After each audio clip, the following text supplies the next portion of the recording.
done with. Dude, you've been done. I'm still here. For what? Why? Because you just want to be a asshole. You're right. Then why the would you be in this competition, bone face?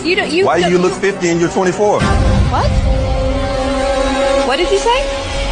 Go yourself, you. Would you rather have the brand new PS5 or a weekend with these three lovely ladies and you can do anything you want with them? Wait, anything with them? Like anything. A whole weekend? A whole weekend. Damn, but the PS5 though, like it just dropped. I know. Ah, damn, y'all beautiful though, but Hold on, what'd you say? PS5 or us? Oh, bro, y'all beautiful, but I had a PlayStation 4 for 4 years, but I need a PS5. Oh, God. My nigga.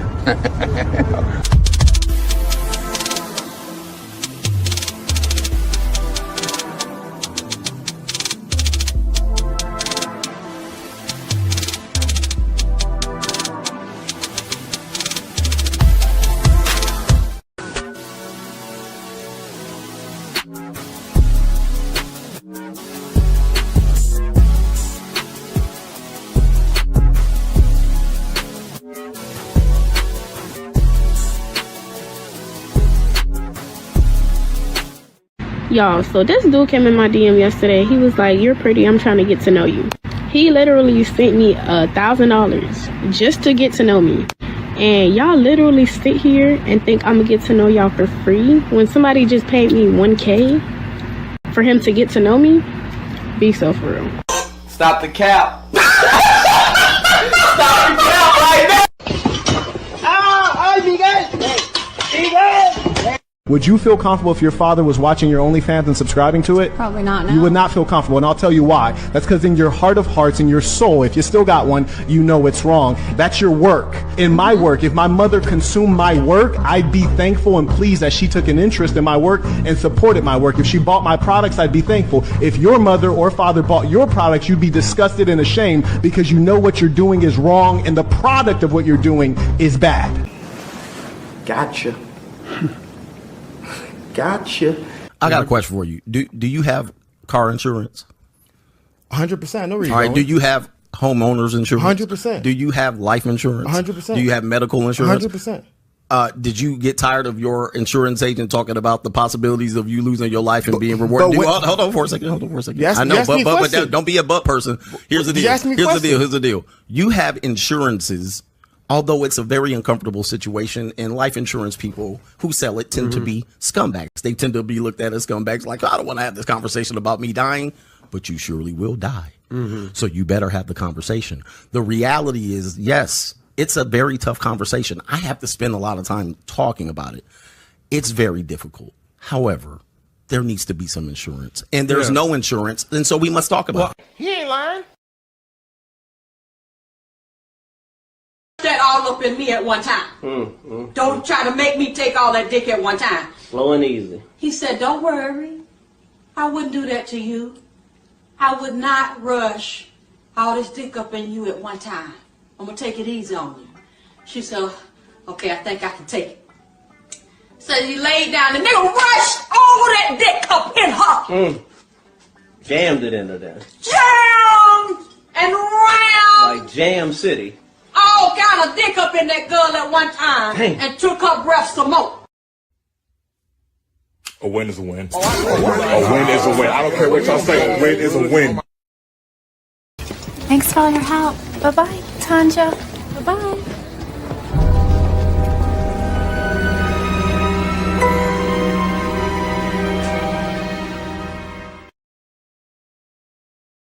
I want to do it the right way and learn some of the unwritten rules.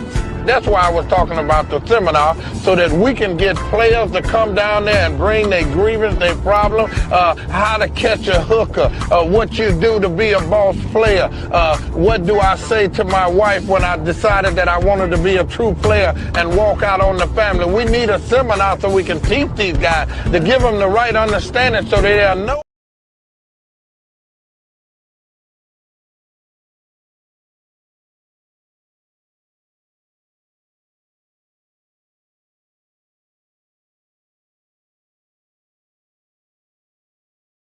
So we are at the gas station. I'm finna put some gas in my car because when I pulled up, I literally had no gas, y'all. It's only by God's grace that I even made it. We just paid rent. Rent was due yesterday. I just got my hair done, so I literally only have like $30 in my bank account, and I don't want to spend it all because after this, I want to go out to eat and get some hookah. This is just to show y'all I literally have no gas. Like, it's like none. Unfortunately, I have to get the 93 one, which is the most expensive one. Okay. It's at $10. We need to stop it because it's going to take all my money. So we stopped there right at $15. Let me show y'all my car. My car. She's so pretty. All right, y'all. I don't know if y'all can see that, but it gave me 76 miles. Don't mind the tire thing. My tire is flat and I can't afford a new one right now. $15 put 70 miles in my vehicle, which means I'm able to go to the lounge and get some hookah.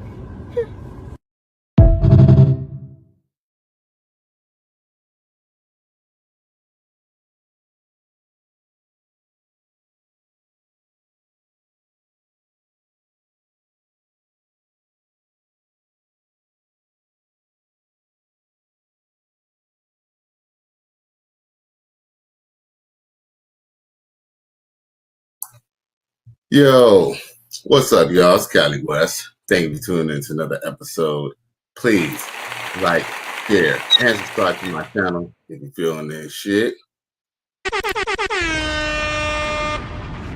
Yo, it is Friday night. Yeah. I ain't gonna cap. I was gonna come on last night, but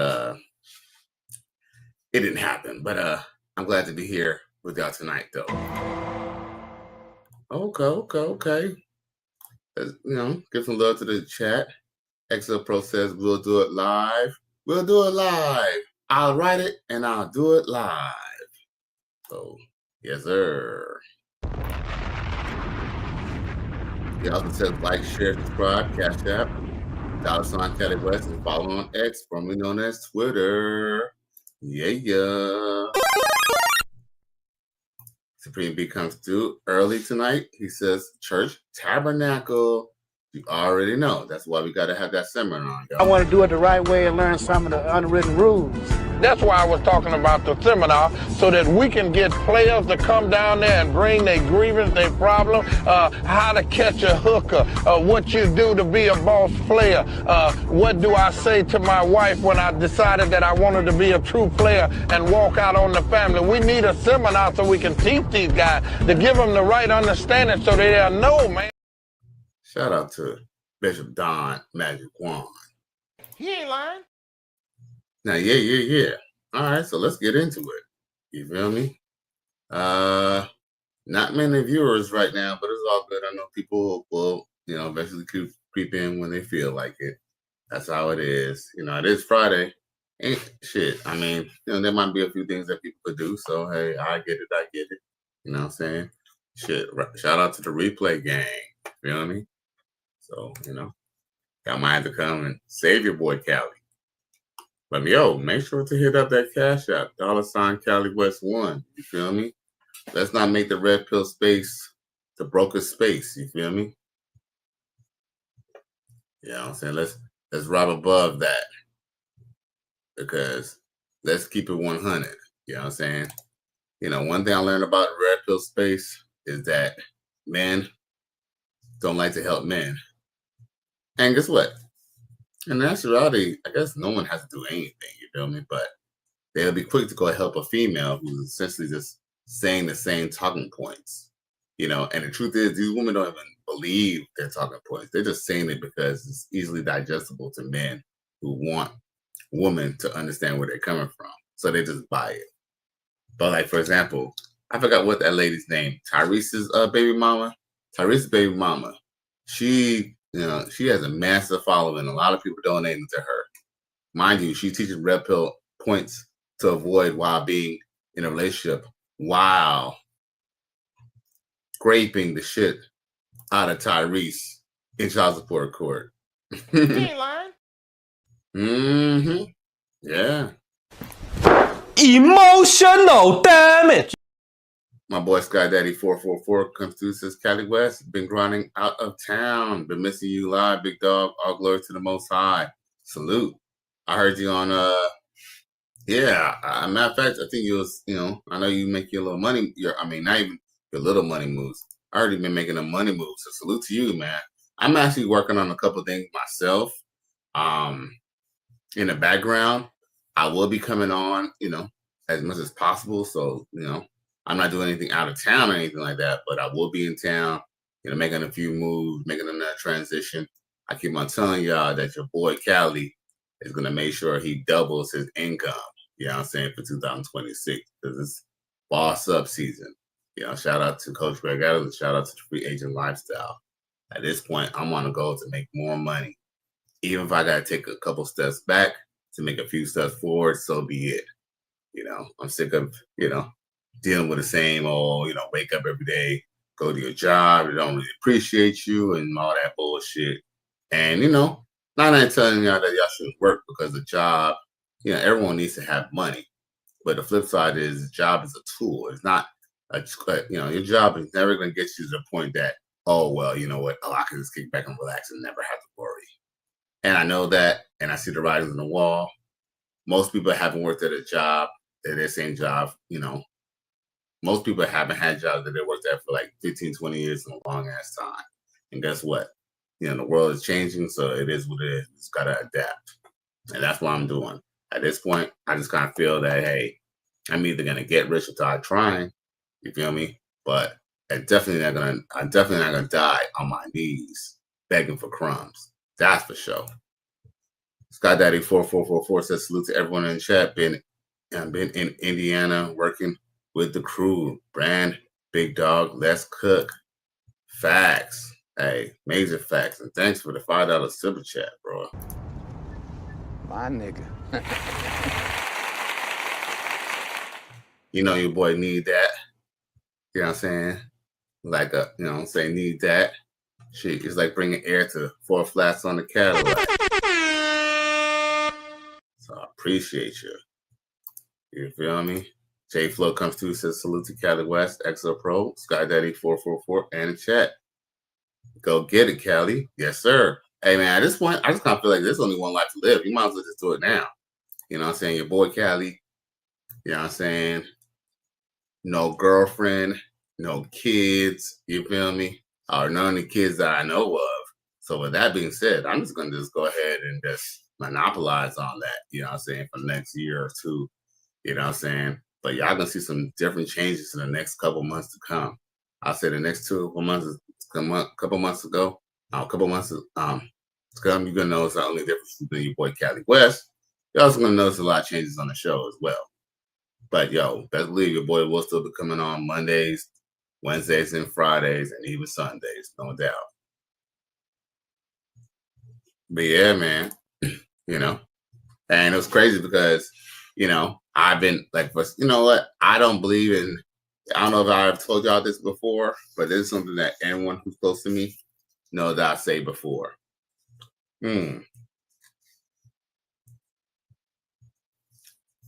One thing about, have y'all ever had like a situation like maybe y'all was going through something with a girlfriend or family member or maybe a coworker or maybe a certain type of situation, and then something arises that brings everything to full circle? And you know what? People will say, oh, well, you know what? That's a coincidence. You feel me? That's a coincidence that, this person came back in your life, or maybe this ad came across your TV, or, maybe this job, a different form of employment or career opportunity comes across your desk. I don't believe in coincidences. I don't believe that, oh, well, you know what? Shit, I'm sick of my job, and oh, there's this really nice cushy job that just came up. I don't believe that was just a coincidence. I do believe the world does function on your energy. I do believe if you have a negative state of mind, I'm not saying that things ain't tough. I ain't saying the economy ain't tough, but I just truly believe that if you do keep positivity in mind and at least look for opportunities where there is none, or at least willing to make the opportunities when there are none, you will never lose. So at this point, I'm just like, hey, shit, man, look, I might be a 46-year-old man, but like I said, no girlfriend, no wife, no kids that I know of. I'm just going to go ahead and just sell to the rest of my life. You know, I have a right to be selfish. Shit, everybody else's life is selfish. And I do apologize for rolling up on the show, but yo, you know, your boy got to get right. But one thing I do want to say is that fact that, you know, in reality, you know, sometimes you end up believing you just chasing the paycheck is just the end all be all. No wrong. You need to get paid in compensation. Hey, the way that I look at it is a job should be a tool to fuel your real goals in mind.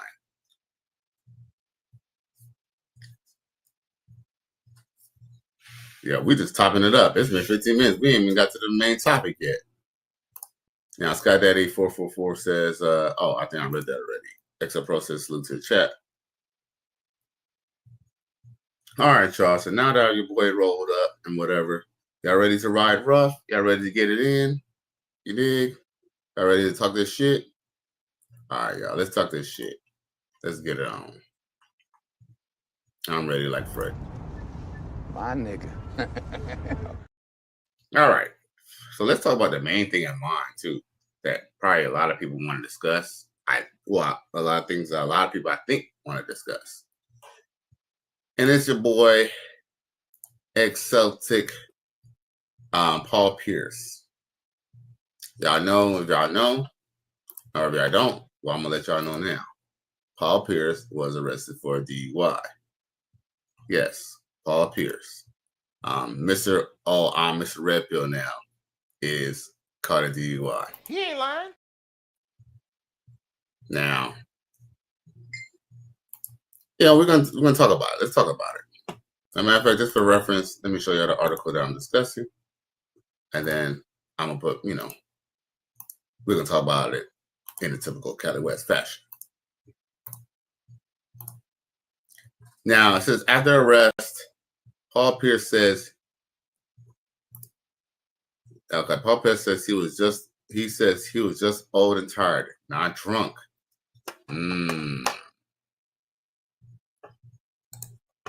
Oh boy.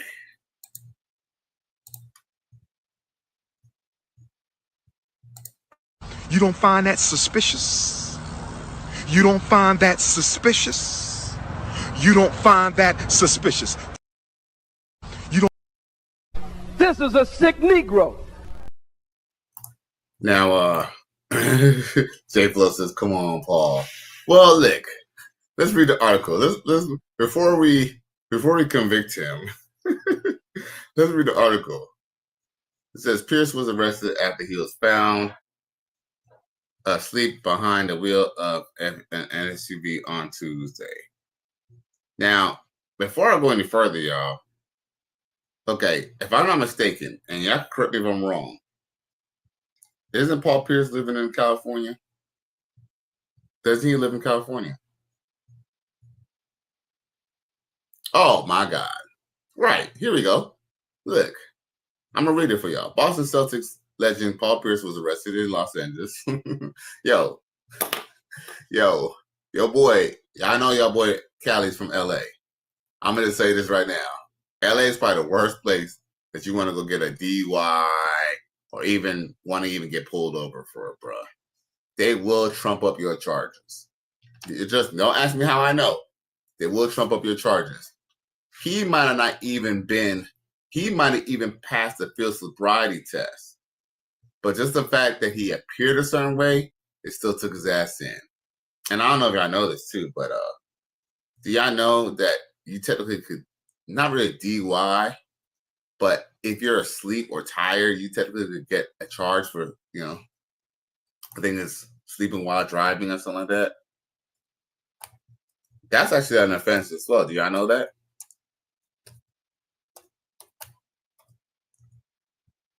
I don't know if y'all know this. But it's technically an offense just to even be tired too, unfortunately. Because I guess, you know, a lot of people was probably using that. See, so it says, look, it says like sleeping while driving or drowsy sleeping is extremely dangerous and can be a catastrophic consequence for the driver, passengers, and others on the road. Let's see here. but it is a ticket, and they will arrest your ass. So I don't know if y'all know that. So I mean, y'all think, okay, well, I'm gonna wait, I'm fine. It says, look, it says you cannot be ticketed for sleeping while driving, but you can be ticketed for dangerous or erratic driving and results of harm sleep. Common tickets include careless driving, reckless driving, or even more severe charges like vehicle manslaughter if an accident causes a fatality. See? So it is technically a reckless driving charge, y'all. Technically.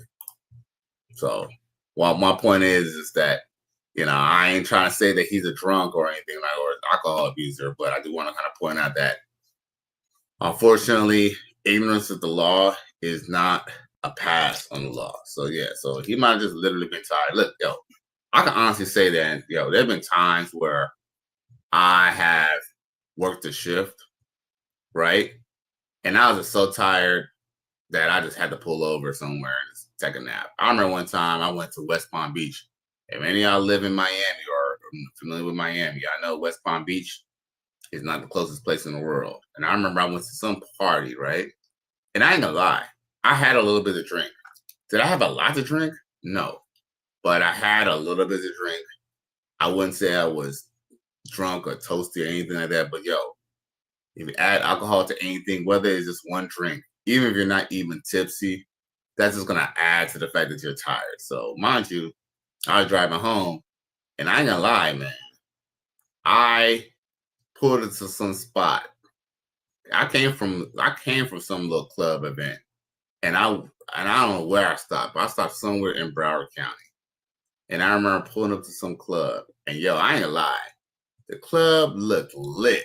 No lie, I should have parked my car. No lie, in a perfect world, if I knew about that place, I probably would have went there when I wasn't so tired. I probably would have hung out because I seen a lot of females. But man, I was so tired. I just parked my car and fell asleep. And I woke up a couple hours. I seen like some girls looking at me. I guess I'm in my car, knocked out asleep. They looking at me all like, nigga, is he alive? I guess type shit. But I woke up all perky and then left. But you can get a ticket. You know what I'm saying, for being sleepy as well. Being drunk has nothing to do with it, unfortunately. And J Flow says, "Come on, Paul." Yeah, man. Like I said, ignorance is not an excuse to obey the law. J Flow says, "At least he didn't pull a Mark Sanchez." True. I mean, granted, No, I said Paul was in Lakertown. No love for the Celtics. Facts as well. That's another thing too. But man, look, I'm gonna say this right now. Them white ass highway patrol or LAPD, they ass pull your ass over, bro. Hey, look, I'm gonna say this right now, man. LAPD is the most hated for a reason, bro. LAPD is some bitch ass niggas. All right, how can I say it? LAPD is some bitch ass niggas. You feel me? I never like LAPD. Shit, I prefer Miami PD or Broward Sheriff's Department before LAPD any motherfucking day. Shit, I'll even take, what's his name? Sheriff Grady. You know that guy who be all sucking shit about, saying people when they get in trouble? The guy the sheriff who's always on TV. Him. I even rather deal with him and his agency than deal with LAPD, bro. LAPD, man, they suck, bro. LAPD, they ain't gonna give you they're gonna take all liberties out you if they can, bro. But yeah, man. So let's read the rest of the story. So it says Boston Celtics legend Paul Pierce was arrested in Los Angeles on suspicion of driving under the influence Tuesday night after he was found asleep behind the wheel, authorities said. Pierce, 47, who allegedly found sleeping in the driver's seat of a Range Rover SUV stopped on U.S. Highway 101. Oh my God. Yep. US 101. Do y'all know US 101?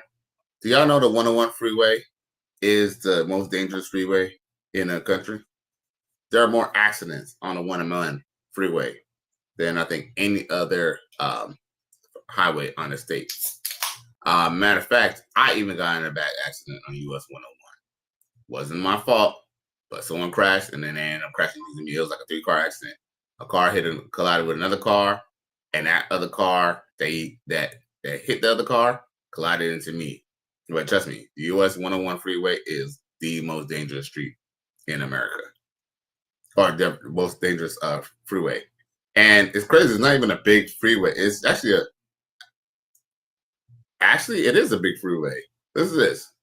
Troopers had previously closed 4 of the highway's 6 lanes while responding to an unrelated crash. If I'm not mistaken, the 101 might be 3 lanes each.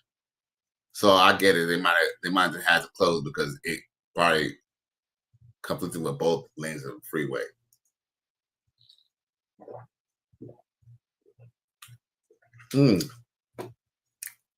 Good news, y'all. Y'all probably not gonna see me drinking as many Red Bulls on the show anymore, because the way I plan to do things now, y'all, your boy Cali is not gonna be that tired as he usually do. Like I said, y'all gonna see some changes. Y'all gonna probably see me drink more H2O. Y'all gonna see me have workout videos. Cali was doing some different shit for 2026, y'all. Oh shit. Okay. Damn. Okay, let me go to the comment section real quick, y'all. I appreciate the support too, by the way, y'all. J-Flo says 90s LAPD was whooping everybody ass. Facts. Hey, yo. Hey, LAPD was whooping ass all the way to the 2000s, man. To the 99 to the 2000s, you heard? Yeah, man. LAPD, they're very, very, very abusive. Very, very abusive. Supreme B says Ventura County chips are the worst. You get stopped, you either getting a ticket or apprehended. Man, hey, damn, Supreme B. Hey, you know what's up. And you know what's so funny? Ain't you from Miami? Damn, bro. You're a worldly brother. You're a worldly brother. Because that is so true. Ventura County. Yo, and here's another two. I don't know if they're the worst, but I'll tell you this much. CHP ain't nothing to fuck with. CHP, CHP, they are. I don't like them either. I feel like LAPD and Ventura or them CHP officers, anyone who highway patrol, they all hand in hand, bro. CHP, I'll even deal with Florida Highway Patrol. I've been even pulled over by Florida Highway Patrol, and they even act a little better. I've even been pulled over by Florida Highway Patrol, and he knew I was smoking, and he still let me slide. Yo, man, Florida, California is just a wild. I'm gonna just say this right now. California might have the best looking women, it might have the best clubs and this, that, and the other, but the laws are very, very whack. And mind you, it's been a Democratic state for probably the last 40 years. I think the last time they had a Republican governor, if I'm not mistaken, and y'all can correct me if I'm wrong, but I think the last time they had a Republican governor was that bitch ass nigga, Ronald Reagan. A man support man comes through. Says salute to Kelly West and everyone in the chat. Then Mr. O with the info comes through. Salute my G. And then J Flow, he's laughing. Then XL Pro comes through and says like, share, subscribe, Cash App, $, Cali West 1. Come on, y'all, let's get it. Your boy need that money. You know what I mean? Your boy broke. Wouldn't y'all love to see your boy Cali West do this full time? You feel me? Full time. I think now it'd be pretty dope, yo. I'm broke, nigga. I'm broke. That's the only reason I don't do it full time. You know what I'm saying? If I was to get some more donations, but you know what? It's okay. I understand. I don't even get mad when people don't even really donate, and I appreciate everybody who do. But like I said, there's going to be a lot of changes to the point that I'm going to make sure I get this bag one way or another. You feel me? And guess what? Y'all probably going to have to be talking some shit to these hoes in these comment section too, y'all. So, you know what I'm saying? That's why I make sure all y'all boys got y'all wrenches, because guess what? With the new crowd coming in, y'all definitely going to have to fight right. You put those wrenches to use. Because see, everybody, you know what I'm saying? We all crew up in here. But when the new people come in here, you're gonna have to probably regulate for your boy. Now, J Flo says Chippies give cops tickets. Woo! As a matter of fact, it's funny you mentioned that, J Flo, because technically that is true. And you know what's really weird about that? Do y'all know that those cops could still get the ticket fixed technically themselves? They can either have their supervisor write it off or they can write it off themselves. Do y'all know that? Oh, shit. And J Flo corrected me. He said Arnold Schwarzenegger was the governor. All right. Good point. Damn, J Flo. I mean, XL Pro. Hey, XL Pro. Hey, XL Pro is like a think tank. You know that?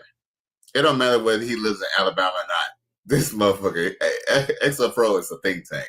There's nothing that gets past him, bro. Hey, all right, okay, fine. All right, other than Arnold Schwarzenegger and Ronald Reagan, who else do you know who was a Republican governor? As a matter of fact, Arnold Schwarzenegger, the main reason why he even was able to even get rid of Gray Davis was because of his popularity. I mean, that's what a lot of people argue. A lot of people argue that, one, a lot of people didn't like how California was, even though I didn't mind California under Gray Davis. But guess what? They decided to repel him. And guess what? They had enough votes to, and then guess what? A superstar decided that he was going to run. And guess what? He beat everybody else, including Gray Davis. But like, what other, I mean, I could be wrong.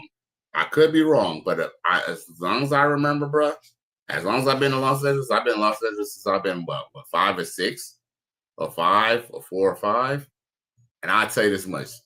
They always, for the most part, had a Democratic governor. I know they definitely had Democratic mayors, that's for sure.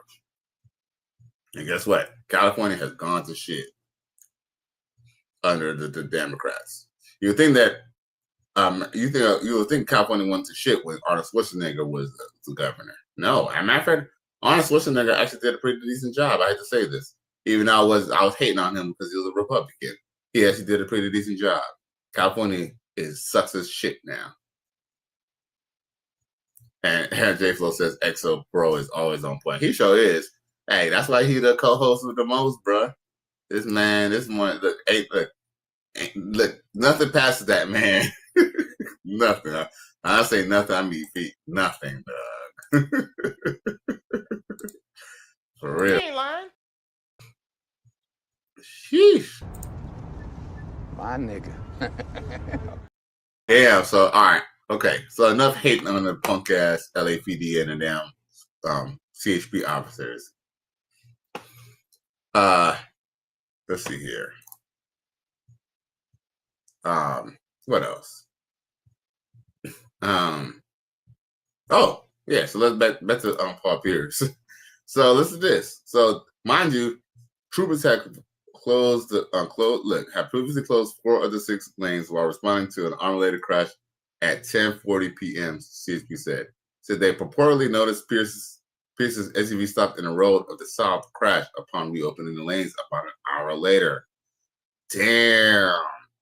That's fucked up, bro. Ain't that fucked up? Because guess what? That's almost extenuating circumstances. I mean, shit, think about it. If you're in a car, here's another too. Cars are not the most comfortable place in the world, but if you're tired, nigga, you'll sleep on a rock. Yo, if you've been in traffic and you ain't going nowhere in about an hour, it's just to say that you might fuck around and fall asleep, man. So what's this? So obviously elected to conduct a DUI investigation after noticing signs of alcohol impairment. Man, they didn't know it was an alcohol impairment. Here's the main thing. If you're asleep and then someone finally wake you up, you're gonna be a little groggy. Look, you're gonna act almost like someone who was drunk. You're gonna act like someone who's sobering up. Like you're gonna be a little groggy. You know, you have to kind of get your mind together, your eyesight straight, get the cold out your eye, you know what I mean? No, the signs of impairment. They didn't say what his blood alcohol level was. Pierce was arrested on suspicion of misdemeanor driving under the influence of alcohol. Now this is it. Taken to Instagram Thursday, the NBA Hall of Fame thanks fans for their concerns, and he said he wasn't drunk, just old and tired. He said, imagine being stuck in traffic and stand still traffic for 45 minutes and falling asleep. I took this picture that night because I never been in traffic and standstill traffic for this long for Pierce Road. I'm old, I'm tired, and I fell asleep. I'm good, y'all. Thanks for the love. And I don't know if I can show y'all the picture, but here it goes. And to some degree, like, to some degree, I agree with him, man. Like, you know, unfortunately, the fact that I agree with him doesn't mean that, you know, that he's going to be off of it. But, dude, yeah, gridlock ass traffic, man.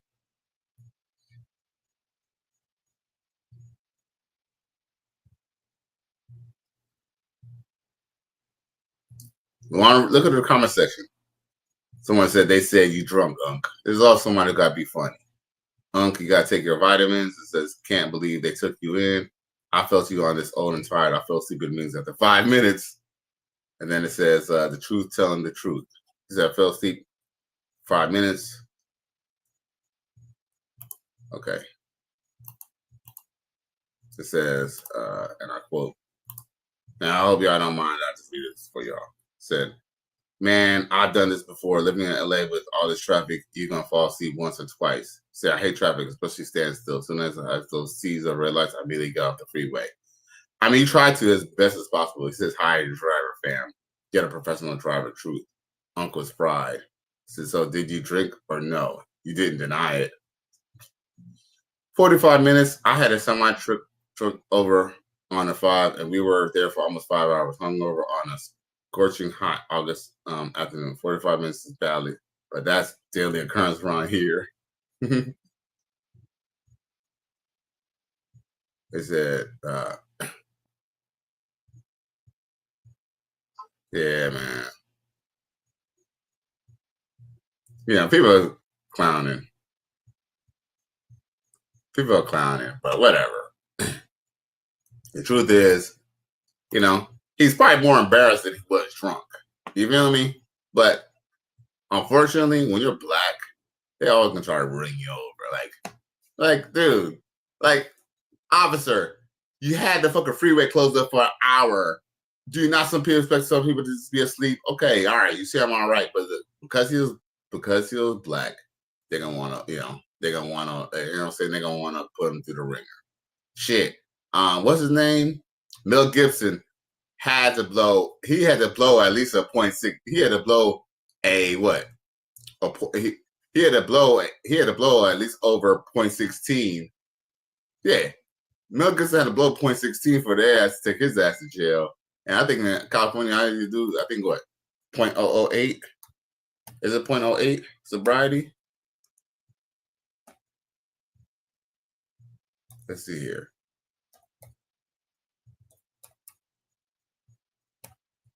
Yeah, I think drink limit is, I think 0.08, right?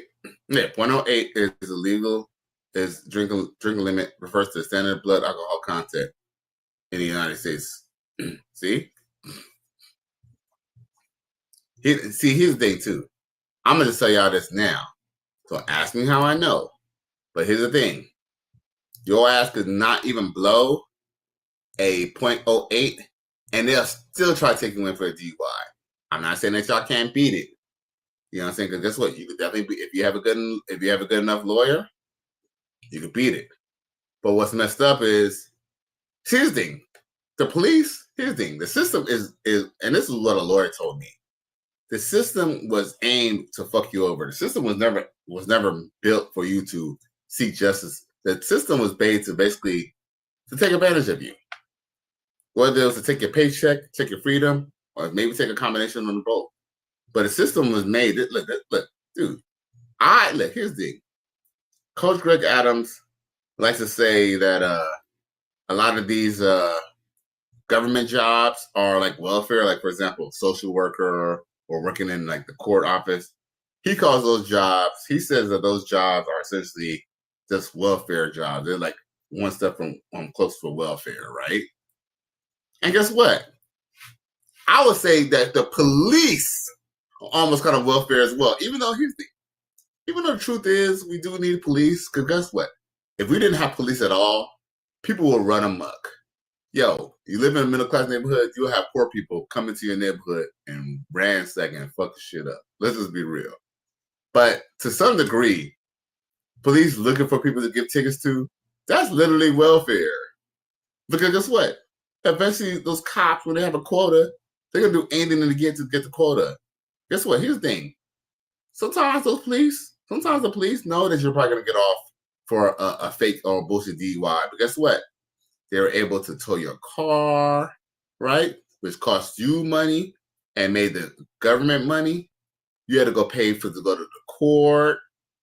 That's gonna cost. This is even if you beat the DUI. This is even if the DUI wasn't even legitimate. Okay, I'm not even talking about if you failed, if you were actually really drunk. I'm just talking about if you were sober. Even if you were sober, even if you wasn't really drunk, you still spend a night in jail. You still have to pay for bail. You still have to pay for your car to get towed. You might have missed a day at work, depending on how long. Because here's the thing. Those days of you going to the precinct and then signing yourself out because you just paid the bail real quick, those days are over. They'll want to keep you in the jail for at least either for you to see the judge in the morning or for 24 hours, just so the jail could get paid by the government, by the state, just to have your ass in there, bro.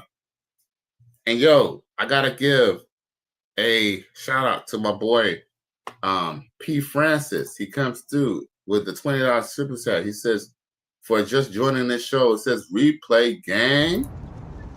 My nigga. I appreciate the $20 super chat, man. I really appreciate y'all boys supporting your boy Cali.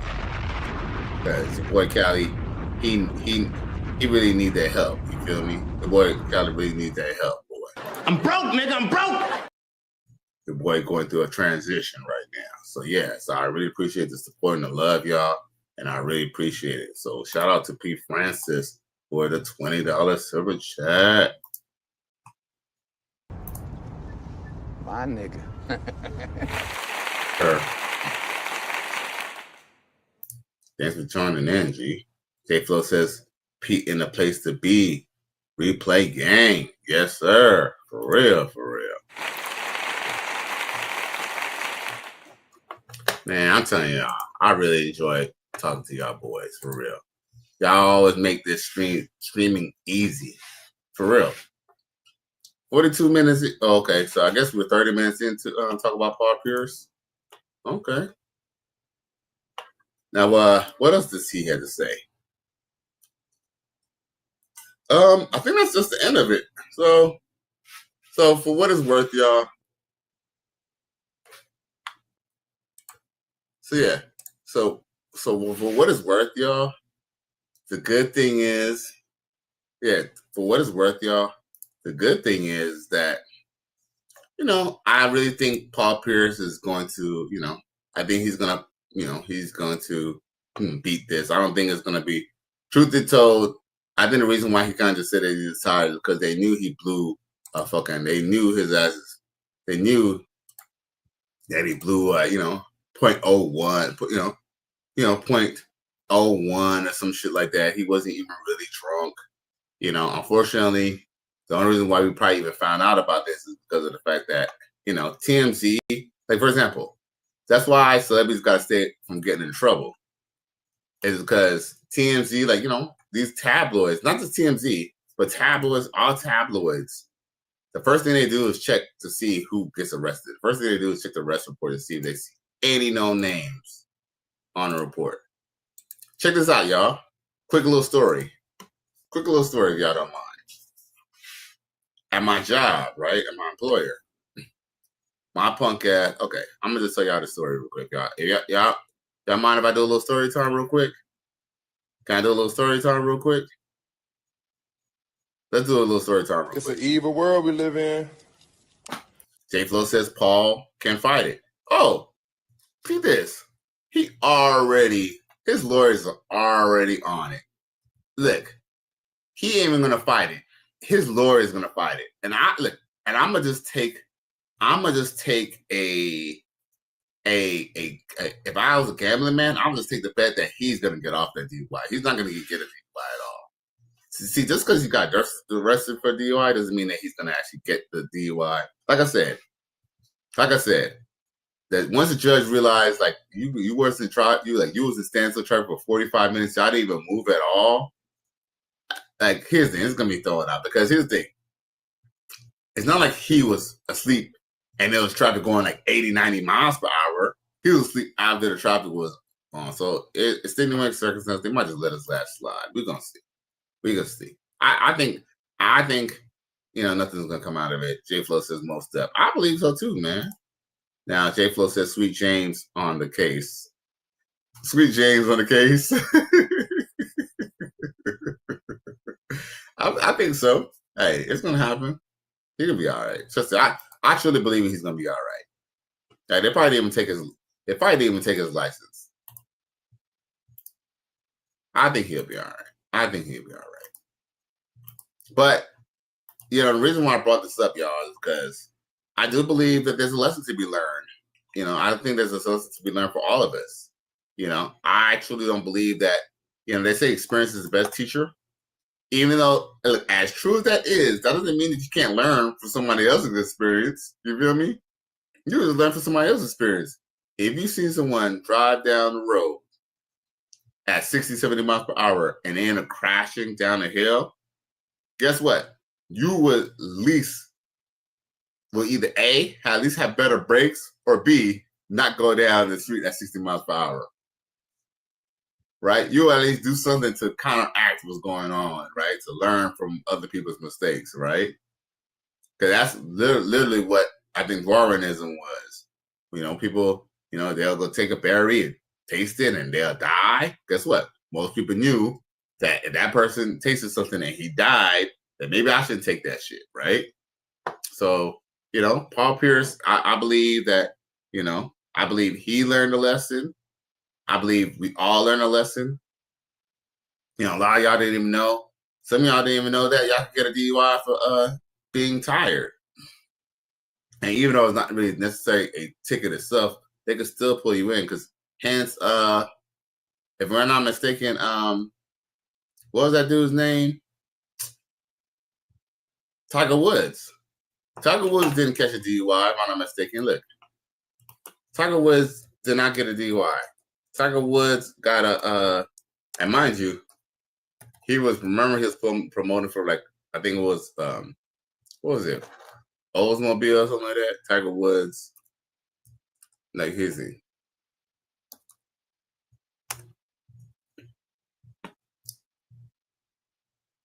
See, check this out.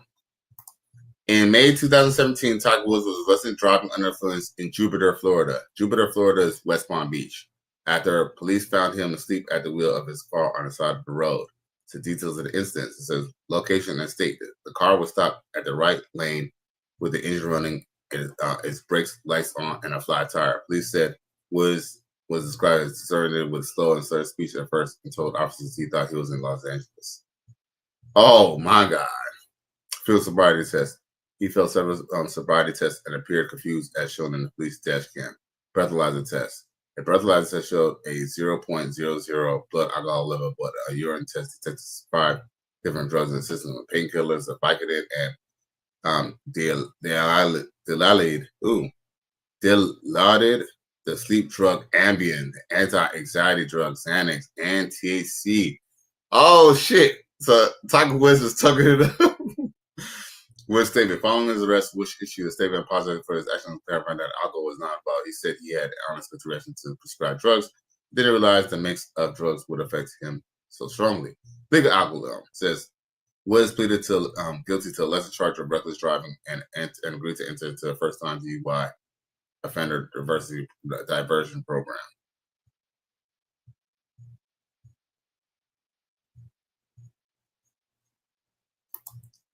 So see, I told y'all. But look, even he was technically under the influence. See, but it was only when they pulled his urines when they found out he actually was. Yeah, he actually was definitely driving under the influence. But in theory, do these medications say that you cannot drive? They probably don't say that you can't drive.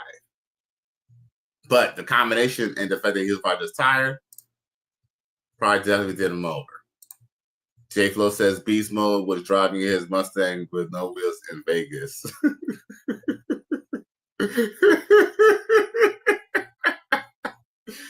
Hey, I didn't hear about that for real. Let's see here. Let me look that up. Damn, he had no wheels? What do you mean he had no wheels? Like, no wheels? Let's see here. Let's see here. For real? Let's see here. Marshawn Lynch driving on rims.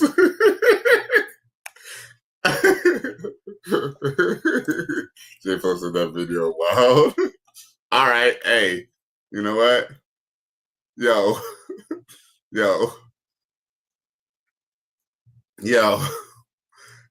we're going to do a live. I'll write it. Hey, yo, we're going to do a live. Write it, and I'll do it live. Permanent?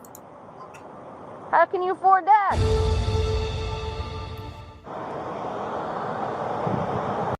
Is that a permanent gold grill?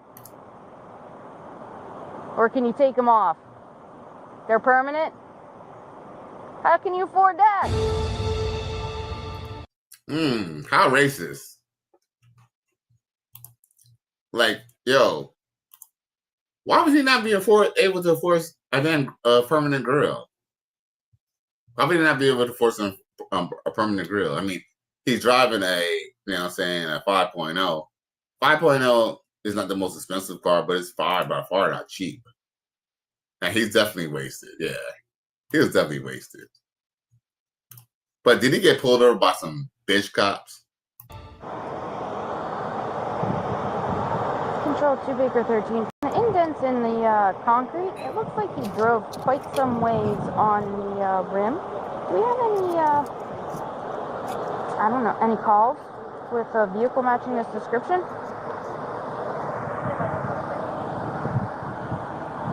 Damn, Cobra GT.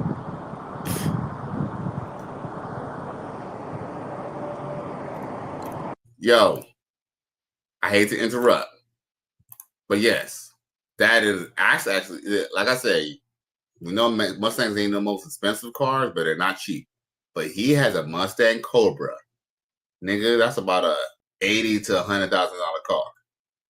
And she's talking about whether he could afford. He's in a $80,000 to $100,000 car, but she's asking him if he could afford fucking some gangster grills.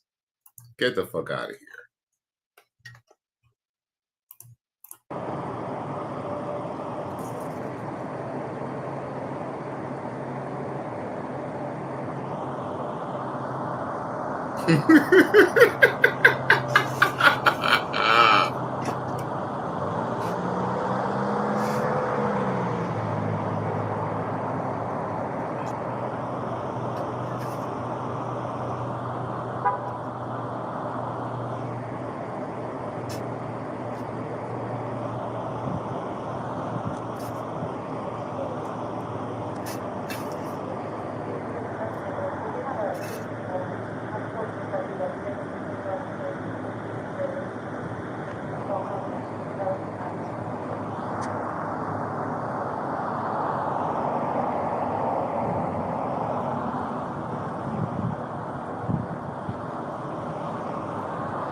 Nope, sure don't. It ain't gonna go nowhere. You're on rims, dude. It broke.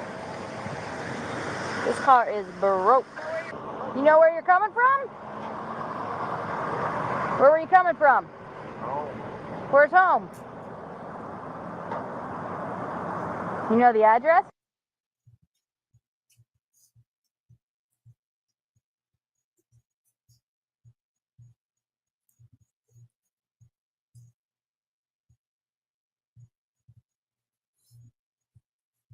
Hey, Flo said he should have asked for some Skittles. All right. Where were you headed to?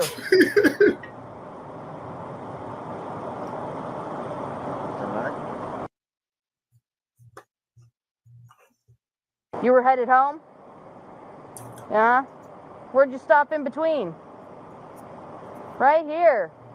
Man, you're just full of awesome answers today. Thanks. Ah! Are you able to get out of the car? Huh? If you want to. Okay. So you gonna get out for me? No? Kind of what I thought.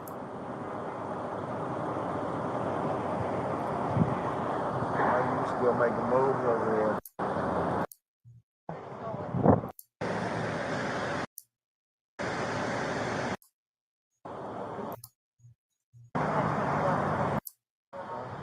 Have you ever seen anybody drive a car like that? That's pretty good. He drove it till the rim came off. But I can't find him. Your last chance. Step out of the vehicle. Here's the thing, okay? I'm not going. Right now, if you don't get out of the vehicle, you're going to be charged with obstructing an investigation. That is a criminal offense, and you will go to jail. What kind of obstruction? Obstructing. What kind of obstruction? Yeah, we're not going to explain. There's not different kinds. There's only one kind. Explain it to me. Okay, because I've already explained it to you. Because I'm Failing to obey a command by an officer or lawful order is obstructing. So this is your last chance. Step out of the vehicle for us. Everything is understandable. Okay. Okay, step out, please. All I'm asking is, why will I not be pulled out? Go to get on your stomach. Roll over. No more games today. What kind of games? I'm not moving. He does smell like alcohol. Oh, I do smell it. Yep. So right now you're being arrested for the suspicion of DUI. Hey, Marshawn Lynch just has a real laissez-faire reaction to life. The nigga came on. I still remember his pivotal moment to me, honestly. It's not even, you know what I'm saying, you know, his stats or anything like that. I think the most memorable thing about him to me was when he came on after his loss and he said,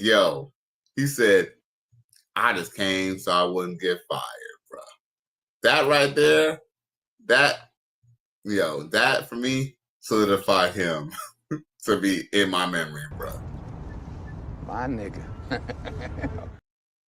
But he just really doesn't give a fuck. Like, and you know what?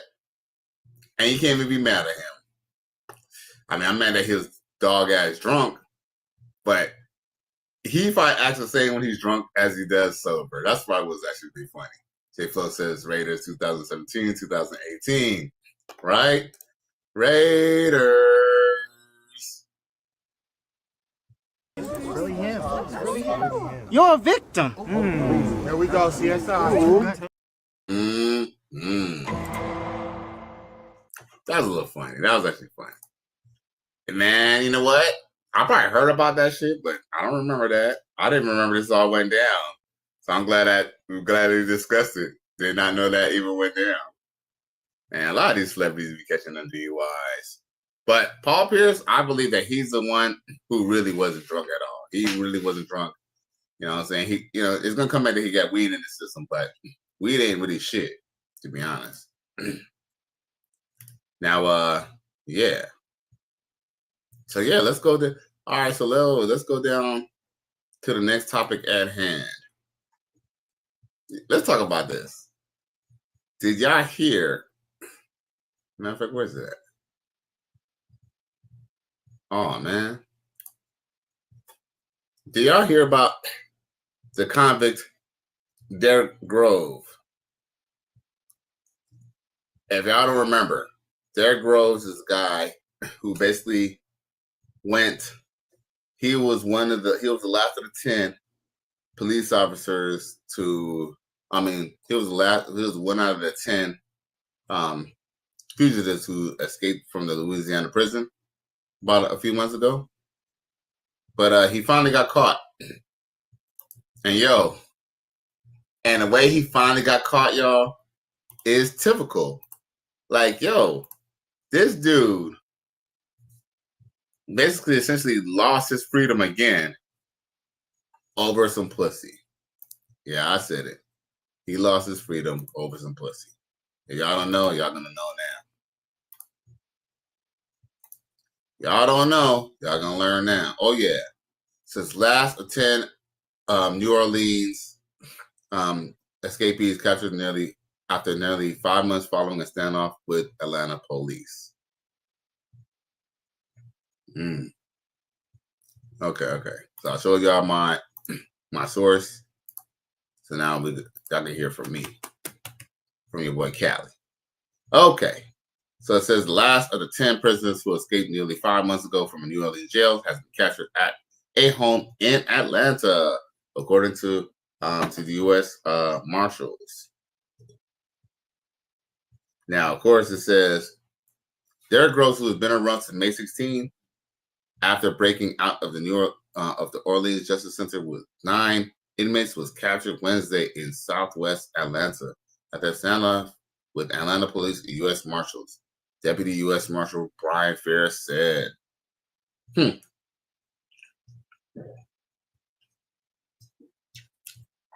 Here's what it says, and I quote, "A tip called in to Crime Stoppers Greater New Orleans, along with follow-up investigative work, ultimately led to Grove's arrest in Atlanta," Ferris said. It took almost 3 hours to locate him in the house. It says gas had to be deployed into the house multiple times by Atlanta Police Department SWAT team. It was ultimately located hiding in a crawl space. Damn. Now listen to this. Groves waived his right to an extradition hearing Thursday morning in front of a judge in Fulton County, saying he wanted to return to where he was from. His capture marks the end of a key chapter in the brazen nighttime jailbreak that grabbed the nation's attention and put people close to the convict's case, from victims to relatives and prosecutors, on edge for their own safety. So the search for a convicted killer is over. Grove's escape represented a serious breach of public safety and a historic failure of custodial security, New Orleans District Attorney Jason Williams said Wednesday. Says Groves, 28, was convicted of murdering 2 men on a Mardi Gras in 2018. Damn. And was awaiting sentencing when he escaped in May. What? Damn. So he's pretty good at being on a run, I see. He was one of the gunmen who opened fire with an AK-47 style assault rifle on what should have been a joyous Mardi Gras family gathering. Wow.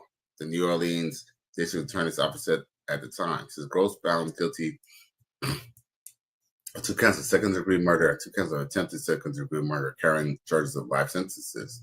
This was a very dangerous individual. He is going to face jail time for a very long time from his previous charges, as well as additional time from resulting from his escape. Says Groves will be taken to the infamous Louisiana State Penitentiary in Angola, where the other 9 former prisoners are being held. Authorities are looking into upgrading the charges against Groves to the aggravated escape in the light of material found him, including weapons and drugs. Federal and state law enforcement work together seamlessly to locate and arrest those fugitives, said Colonel Robert Hodges, superintendent of the Louisiana State Police. Now, if y'all don't mind, I want to get to the part of how he got caught. Okay, because y'all can read this on your own. See, damn, the CNN report ain't reporting it right, because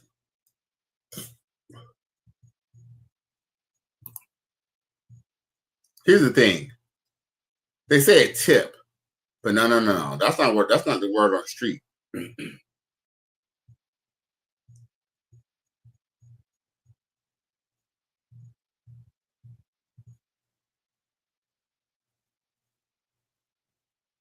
Oh, so listen to this. New details emerged in the arrest of Derrick Groves. And I quote, "We erroneously reported that a tip relating to Derrick Groves came from the 9th Ward area. Crime Stopper tips are anonymous. Crime Stoppers Never report where a tip came from. We regret the error. So remember, I told y'all CNN said that it came from Crime Stoppers or from a tip. So that's not how they found out. And if it was, they didn't say that. So let's see here.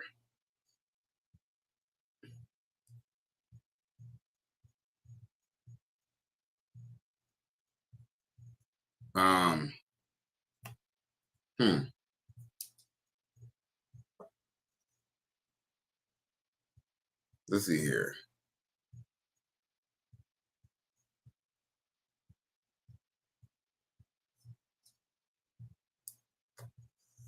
Let's see here.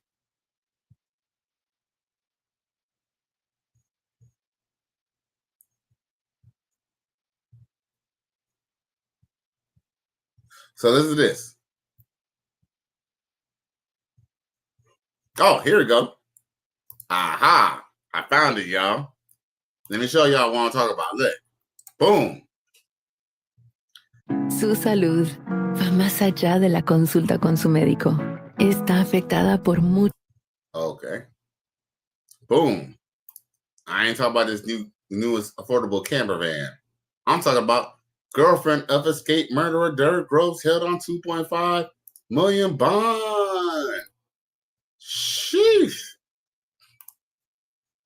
You sell some! It's all bullshit. All of it. Why is she on a $2.5 million bond?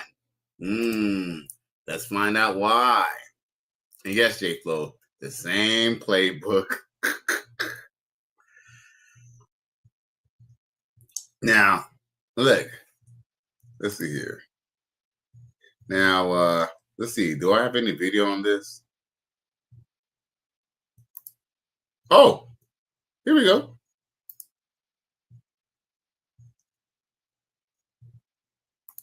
Hold up.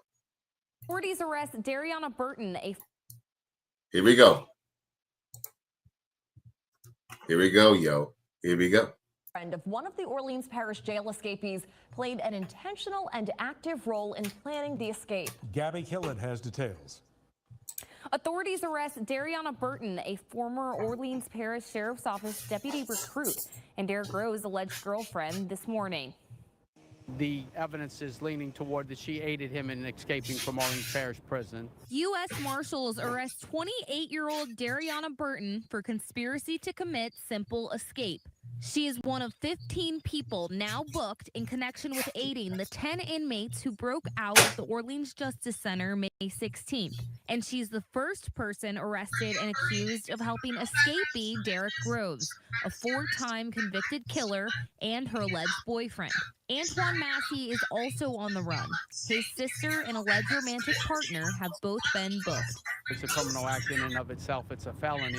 If it helps him to locate him, that would be great. To locate either him or Mr. Massey, that would really be great.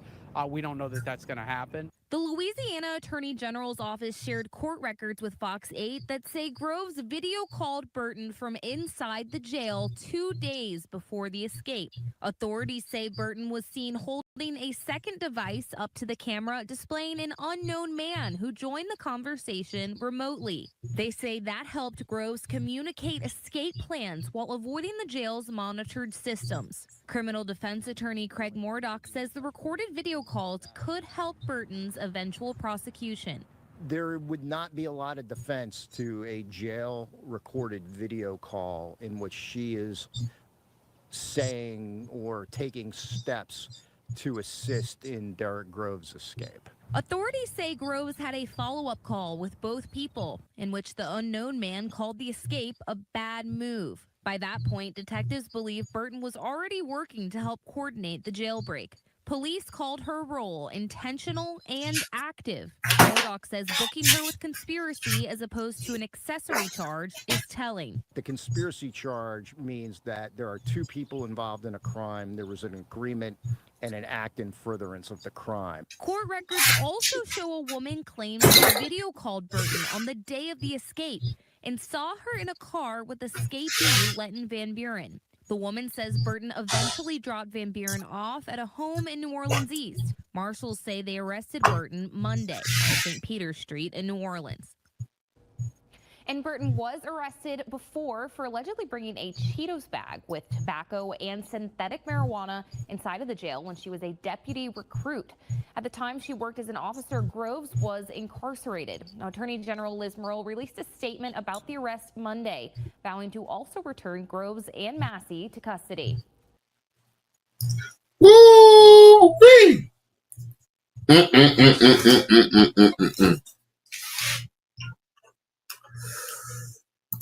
State police.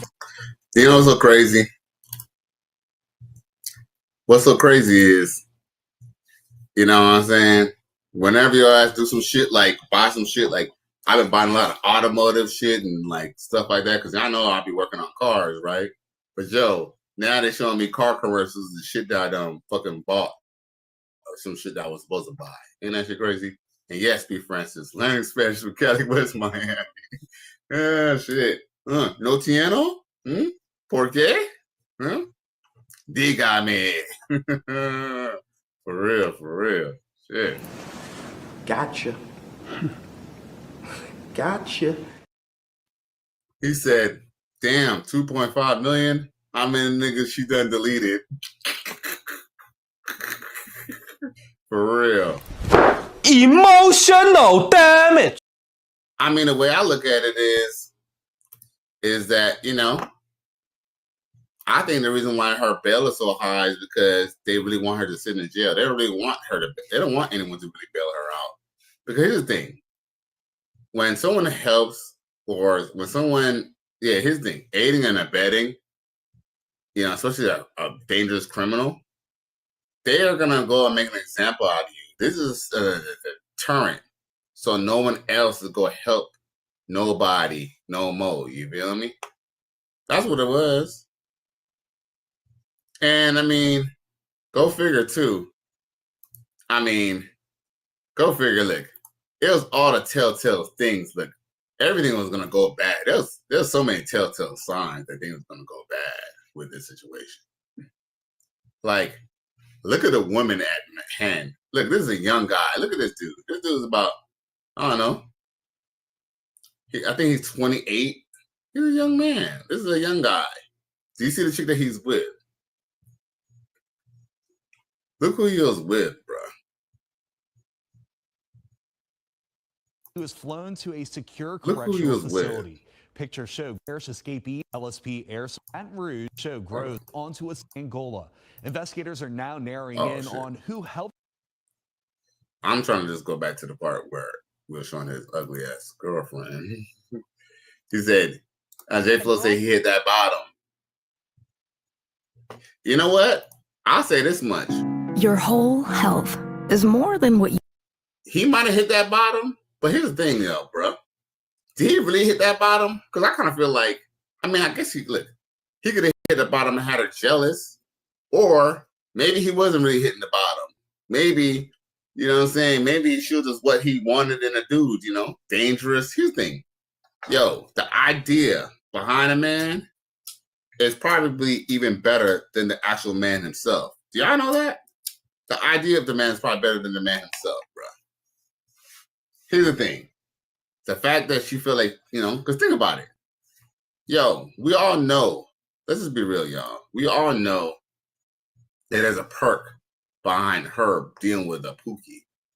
Dealing with a convict who's on the run, she figured if she got a convict who's gonna run, who's it gonna run to? He kind of figured that she kind of figured that she had him in the bag, bro. That's what happened. She thought she had him in the bag because he's an escaped convict, but guess what? Even an escaped convict was still fucking other hoes. Orleans Parish Sheriff's Office deputy recruit and Derek Grove's alleged girlfriend this morning. Look at this chick. Evidence is leaning toward the Look at that chick, bro. Escaping from Orleans Parish Prison. U.S. Marshals arrest Look at her. 28-year-old Dariana Burton for conspiracy to commit simple escape. She is 28. I thought she was about 50, Ninja. You don't find that suspicious? You don't find that suspicious? You don't find that suspicious? He ain't lying. Yo, she is 28. What is she, 28 in dog years? She must be 28 in dog. Yo, that woman, yo, come on, y'all. Gang, y'all. I mean, I believe it. She is one of 15 people escape for consensual arrest. 28-year. It's not that I don't believe that she's not 28, because I believe that she's 28 because they have her information. There's a tabloid. But Ninja, where is she fucking 28 at, bruh? 28? That is the most, dude. I am 46, and I look younger than this bitch. Hey, now she is the definition of Daffy Duck with the bill shut off, for real, bro.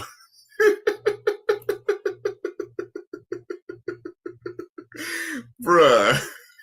You ain't lying. Oh my God. Got to know exactly who you are.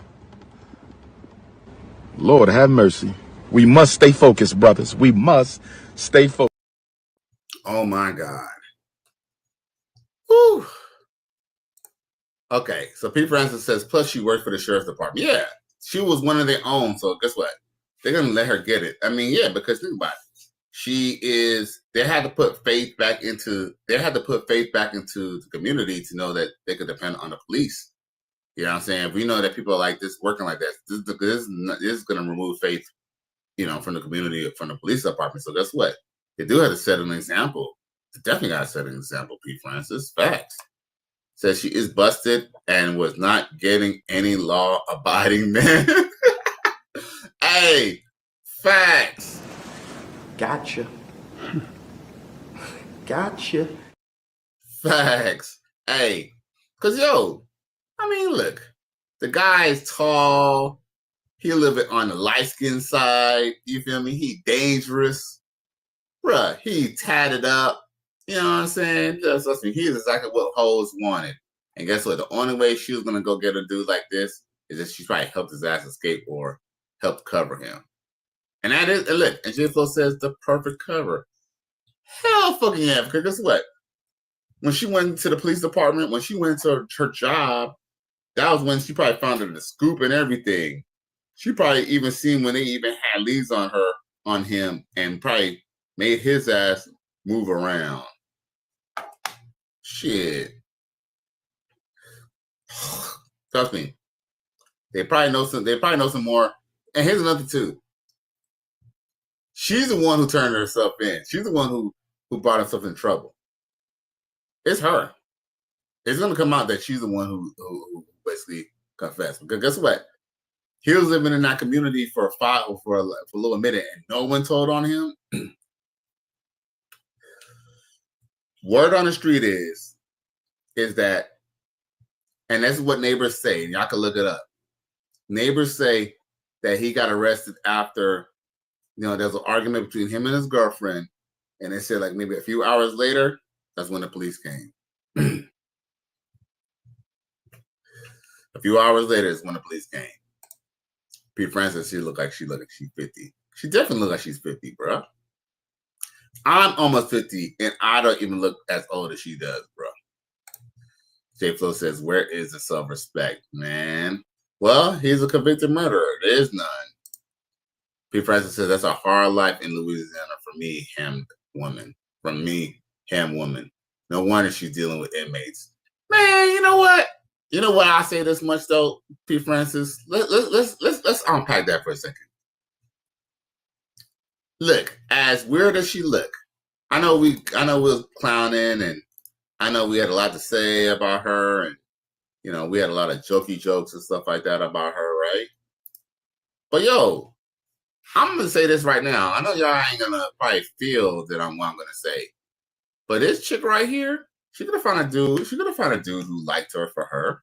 She could have found a dude who liked her for being a sheriff, for her being a Daffy Duck looking ass bitch, and it would have been okay. But the thing is, woman, here's the thing. The way men would match women is not the same way women would match women with men. She believes that she should have a tall, light-skinned thugged out, sex symbol type dude. That's what she believes that she should get. She doesn't care that she wears these 1950s glasses, her hairline pushed back like Akon. Well, Akon actually got a better hairline than her. Akon bought a hairline. She could have found somebody who loved her for her. I know y'all might not agree, and y'all might say, oh, she would never have gotten a man. I disagree with that. Look, you know what's ironic? There's probably some guy at the sheriff's office who probably wanted to get at her. Look, I know y'all don't think so. I know y'all don't think so, but trust me, there are guys who will deal with her and be happy with her. But guess what? She wouldn't be happy with them because she believes that she should be with a dude like Derrick Rose. Yo, if she could have got a dude like Derrick Rose, who was not a convicted murderer, on a run fugitive, she would have got with him, that dude. But guess what? She got with a dude because guess what? Never in a million years. Yes. Now this is where we all agree. Never in a million years would she have got with a dude with Derrick Rose if he wasn't Derrick Rose. If Derrick Rose was free, Derrick Rose would have never touched this woman. And guess what? And that's essentially what was the problem. The thing is that Derrick Rose, even though she's a young chick, that bitch is ugly. For all intents and purposes, she's not a very good looking chick, bro. She's not this is what it is. She ain't all right. Let me rephrase that, y'all. She's not ugly. She's just not very good looking. Now you cannot be ugly, but just not be attractive either, okay? She's just not an attractive woman. Okay? And guess what? Derrick Rose, no matter even if he was in jail with men, could not get his thing up for her. Not all the time. So guess what? The only way for him to really not hit the bottom of that bitch was if he had access to other bitches. She was like, oh, why do you need anybody but me? And guess what? Now they both arrested. Now she ain't getting his dick. Now he ain't getting no pussy at all or his freedom. And dude, he could have been out for a long time too. Hey, you know what? I ain't gonna lie.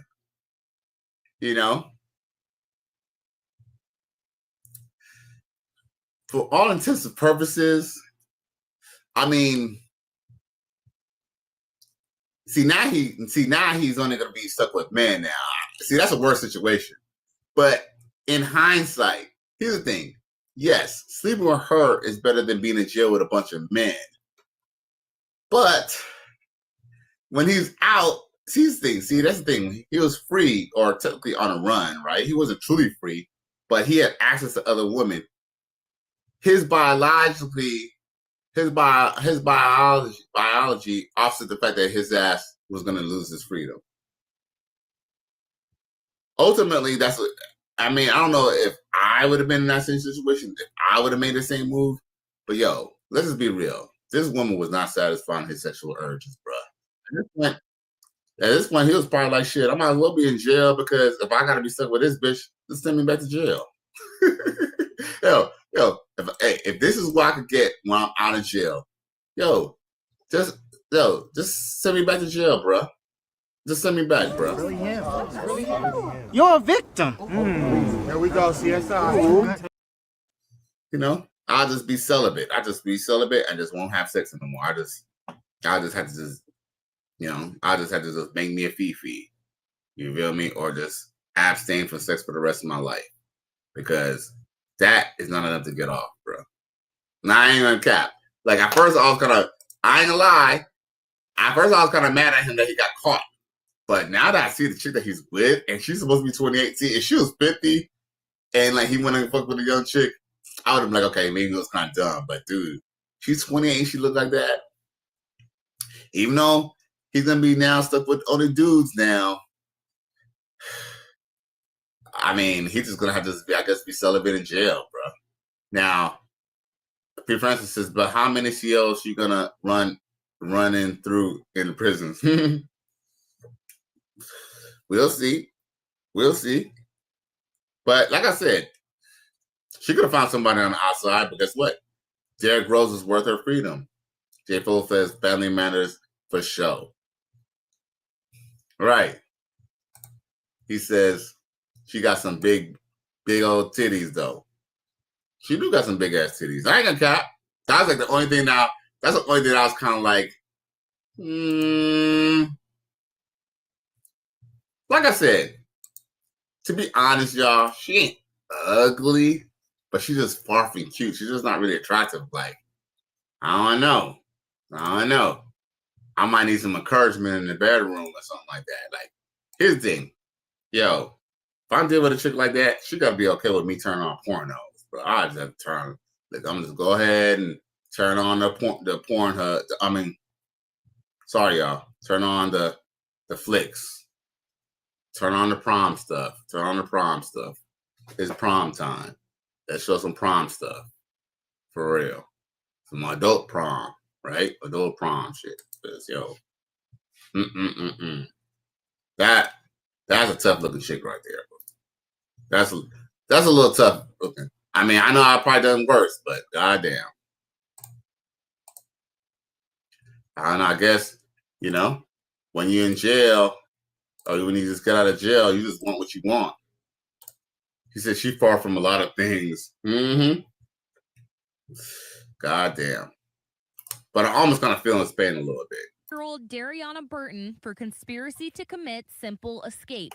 She is one of 15 people now booked in connection with aiding the 10 inmates who broke out of the Orleans Justice Center May 16th. So rough, and she's the first person arrested and accused of helping escapee Derek Groves, a 4-time convicted killer, and her alleged boyfriend. Antoine Massey is also on the run. His sister and alleged romantic partner have both been booked. It's a criminal act in and of itself. It's a felony. If it helps him to locate him, that would be great.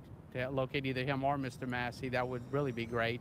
We don't know that that's going to happen. The Louisiana Attorney General's office shared court records with Fox 8 that say Groves video called Burton from inside the jail 2 days before the escape.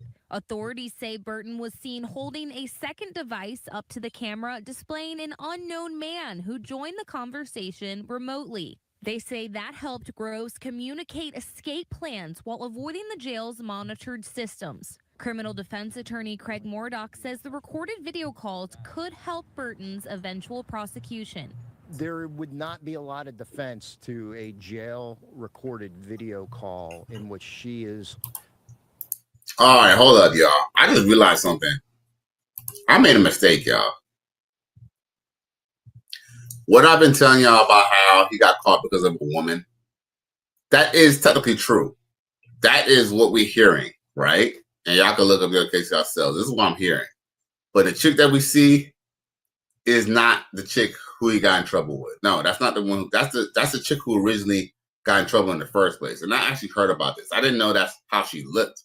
Cause I heard there was a 28-year-old chick. I kind of thought that she was gonna be looking kind of. I don't know. I kind of expected something a little different, bro.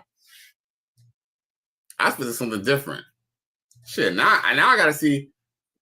I guess we might have to report on this again, y'all. I guess we might have to report on this again. So, my bad on that.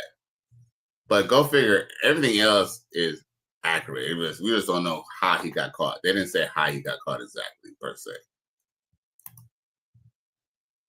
But anyway, let's continue.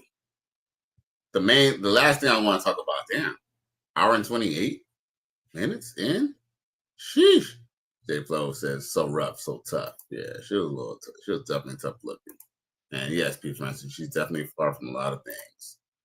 So the last thing I want to talk about on my mini tonight is, y'all know about, I'm sure y'all heard about this, okay?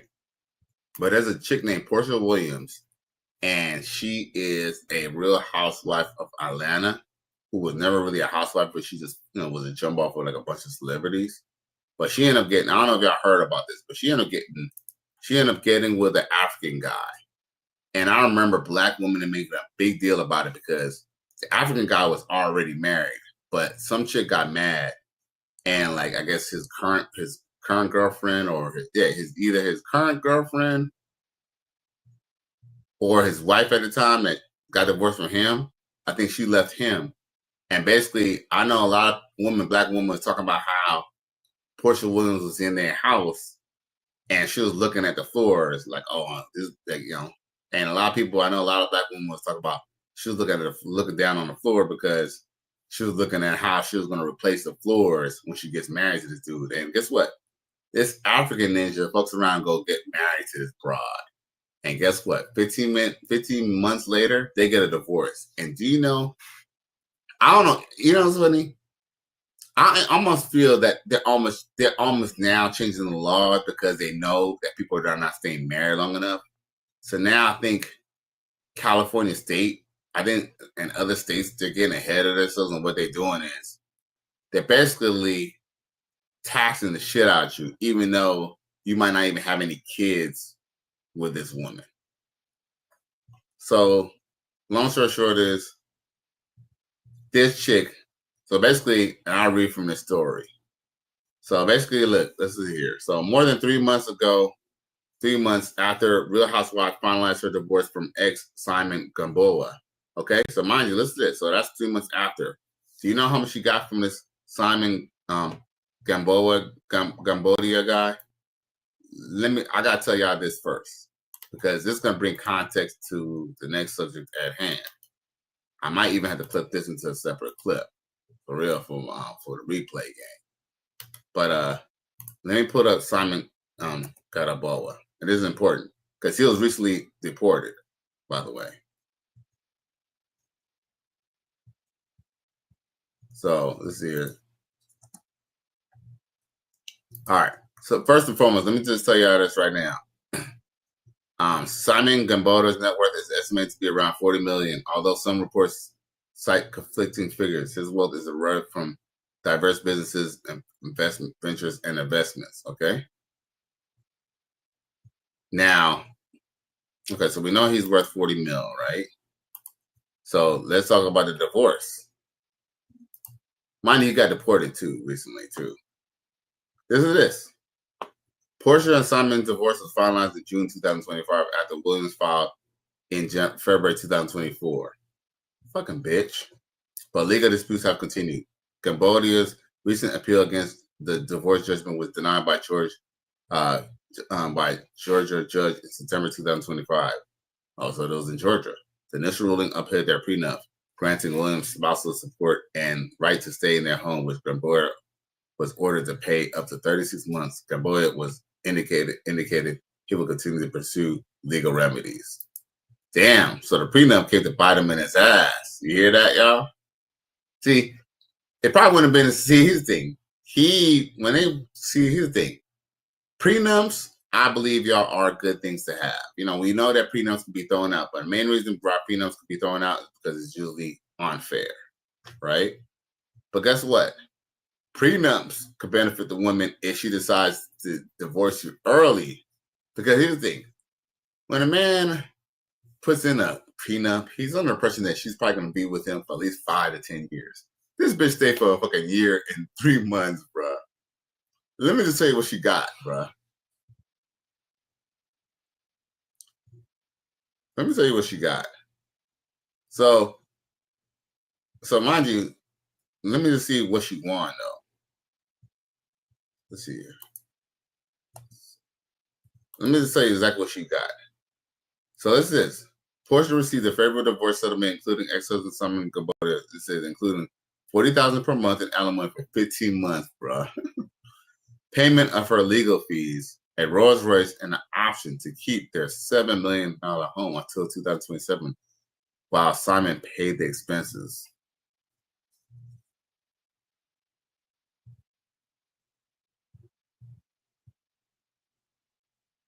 Bruh.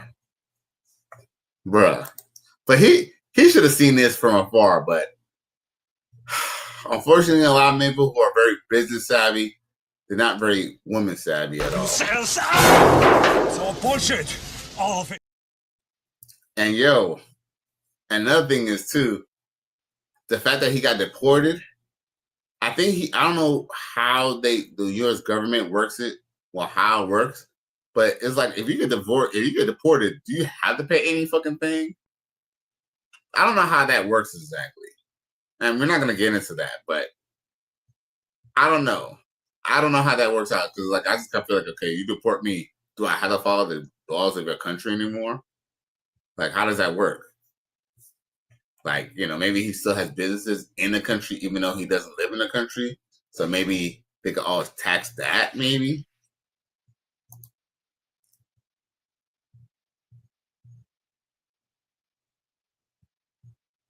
Let's see here.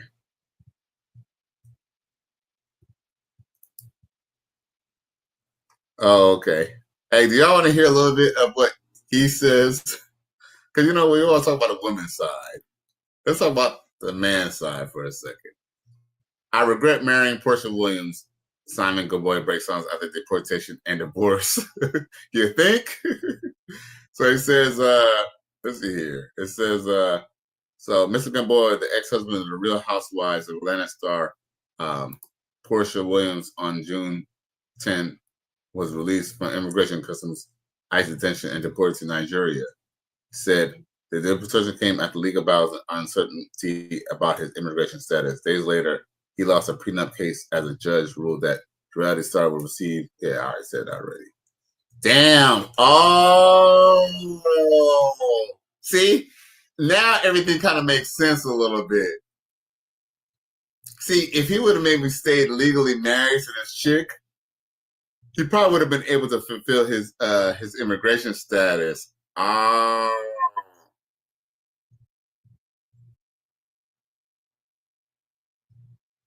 Let's see here. Ms. Williams filed for divorce after 14 months, which seems to be a blissful marriage.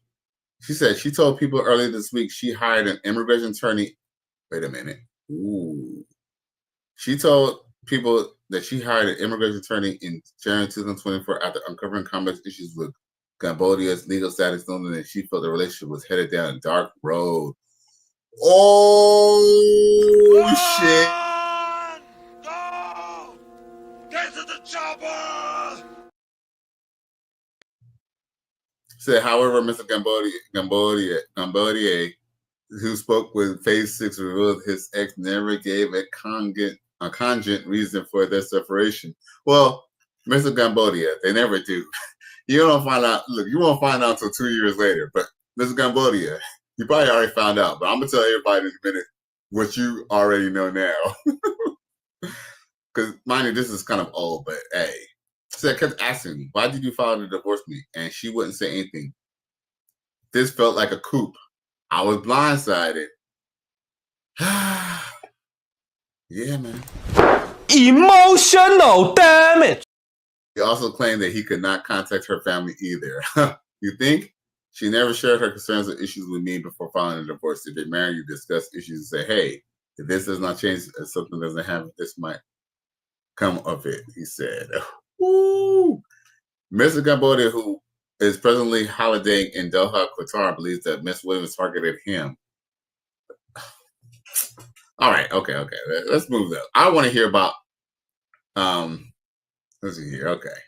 All right. So we basically know he regretting this. Yo, I don't know if he was hinting towards it, y'all, but in my opinion, it sounds like as if she set his ass up to even get fucked over by immigration. But dude, I think she had ISIS. I think she set ISIS on her own ex-husband, bruh. That's cold. You don't find that suspicious? You don't find that suspicious? You don't find that suspicious? Oh. Who are these niggas?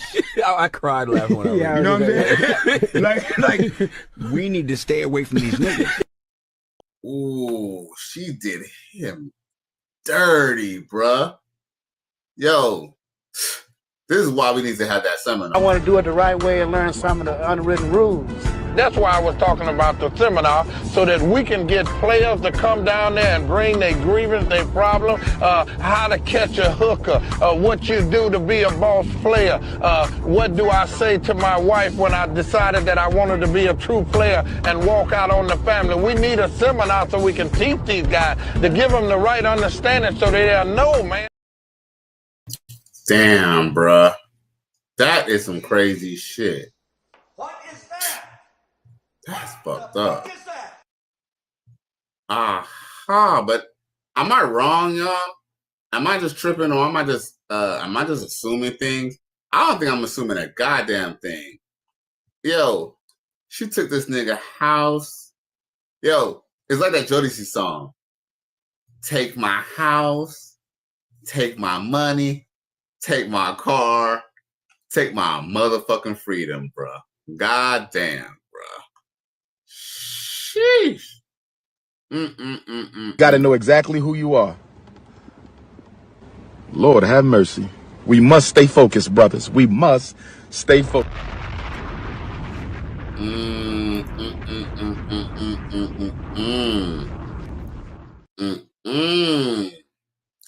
J-Flo said fiending. He sure was fiending for that African American pussy, dog. Whoo! You know what? You know he called her all types of ninja beaches, bruh. You know this nigga was like Ninja Beach this, Ninja Beach that. You are American Ninja Beach. Bruh. Shit, dog. I can't believe you did this.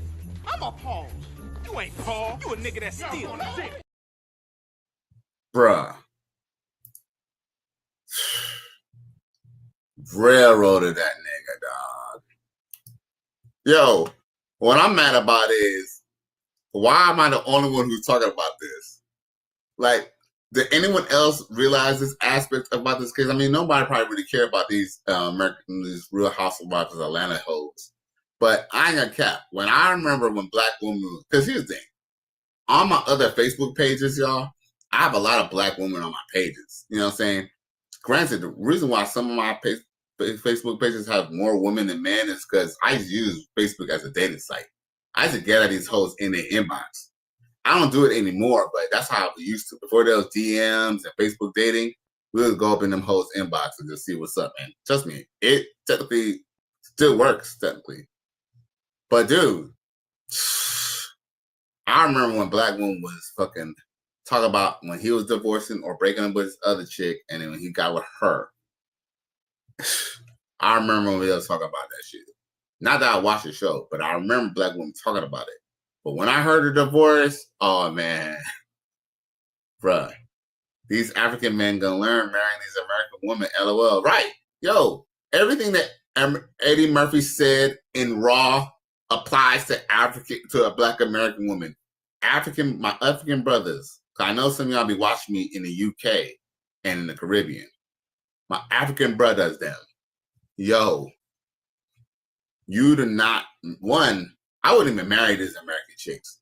Two, if you marry these American chicks, the best thing to do is just never go back to America with them. Marry them in Africa so they can go by your African laws. Don't bring them to America, or don't marry them in America. Peter Francis says, cause MTR is not subscribed and not watching your show to steal. I mean, get inspired by your ideas and show. Hey, you know what's funny to say that? It's funny you say that because I have seen people generate shows from my shows. I've seen even people take my thumbnails literally and like make their own thumbnails based off of my thumbnails. And I definitely say that, you know, I'm not saying, you know, we got, you know, there's some, hey, I ain't gonna lie, there's some heavy hitters out here. But, you know, pick this. I will actually be flattered to have people get the ideas to even, you know, saying to use on their videos, because I've seen other people use it. I've had big names actually say that they've seen, you know, videos of mine and, you know, is giving them ideas.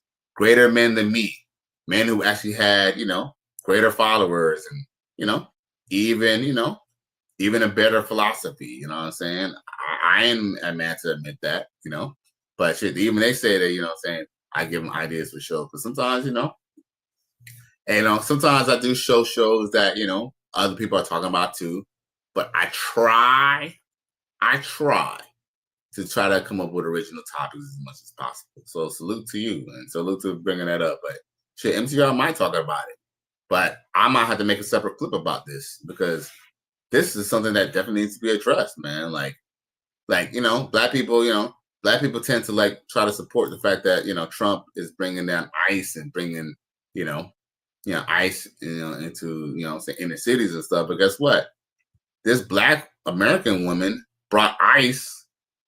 This Black American woman brought ICE on her own husband, bruh. A man support man said, I used to work with an African man who thought about committing self-deletion because of what he was going through with two Black American women, or two Black women who divorced him. Sheesh. Damn, man. Hopefully he's all right, man. Emotional damage. Yo, that's why, when there's these situations with like Scott Peterson and OJ Simpson, they're wrong. I would never advocate for violence, and I truly believe that taking out somebody is wrong. But what we never ever talk about is when you take a man's life, or you take a man away, a man's house and what he worked for, what he was providing to a family, and you just take it for yourself, and you're probably going to give it to another man or to another person's seed. That will make a man go crazy, man. Like, I'm not saying that anything they did was right, because taking out somebody is wrong. I'll never advocate for violence. But we have to address the causations. Like, the best way to remedy an issue is by talking about the root cause of the situations. Man can no longer get railroaded. And guess what? Unfortunately, we can't wait for laws of the land and for the government to fix things. We have to fix the laws in our mind. Shout out to Coach Greg Adams. We just have to change the laws in our mind and just proceed with caution when dealing with these women, man. A man support man says ninjas are watching in the shallows and sleeping without giving credit. LOL. Man, you know what? That's just a dirty game of life. You feel me? I just feel that what I need to do is, keep on striving, keep on doing what I'm doing. I'm gonna make my little changes, that way I can make this more profitable and make some more bread, and that way I can really compete against these other guys. You feel me? Because we definitely need to be coming out with some different, we definitely need to come up with some different concepts. And we tend to, people tend to farm their topics based on what other people talk about. I ain't gonna lie. I'm not saying that I don't see a big topic that someone's talking about and I don't address it too. I know there's times of Coach Greg Adams. He might bring up a topic, and I ain't gonna cap, bro. Coach Greg Adams bring up a topic. I make sure I donate, and I make sure I give him my like, and I make sure I comment in the comment section. But shit, best believe there's a possibility that I'm probably gonna make a video about that shit later on in the day. Fuck it. Hey, everybody else is probably gonna do that shit anyway. You feel me? Hey, I might as well make a video. And Coach Greg Adams, we talk about some interesting ass shit. I ain't gonna lie. Shit. You know what I'm saying? If we talk about something good, and it might motivate me to want to talk about it. You feel me? Now, I think the problem is that people don't want to give credit where credit is due, and that's definitely problematic in this space. Because it's definitely dog eat dog in this place, for real. One thing I could definitely say is only so many real people in this space, though. Coach Greg Adams, he's a real one. Who else? I believe is a real one. I believe who else? Coach Greg Adams is a real one. Who else? Dr. BOA is a real one. Who else? Oh, how can we forget Mr. Palmer? He's a real one. So you feel me? He said, "Oh, J Flo says CGA is a master now." Yeah, you know what? And what's crazy is, it's like he's like the uncrowned king of it. You feel me? Because people and I understand. And here's another too. CGA, what CGA represents is essentially where people don't want to recognize somebody, even though, what I'm saying? Look, he's pivotal in this space, man. Look, and what's crazy? I can honestly say this. Well, I know Coach Greg Adams knows this. He has a lot of more influence than people actually give him credit for. And that's what's diabolical. Like, I kind of believe that he actually has influenced the world, not just the space, but I actually believe he's actually influenced the world, man. Straight up and down. Or at least the US of A.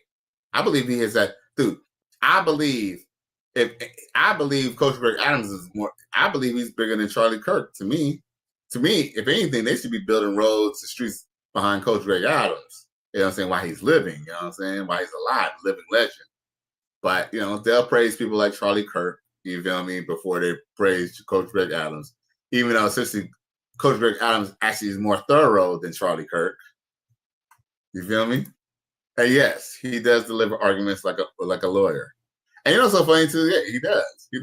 And with facts at top of it too. Because you know, lawyers could lie, but he comes with facts and statistics to back it up. So yeah, man, we gotta give a salute to the real ones, man.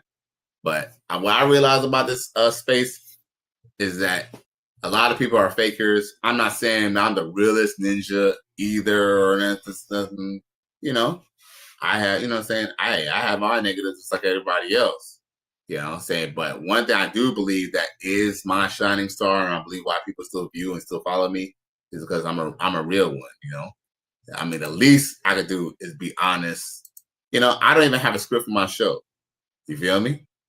And, you know, and that's maybe something that I might be working on, you know, later on in the future, is maybe, you know, maybe having, I mean, you know, I do believe my show is structured, but I believe it could be a little bit more structured. You know, there's a couple improvements I could do. But I do believe that people like the flow, the fact that, you know, this is all just from how I feel, you feel me? Or what I believe off the dome. And I believe people like authenticity.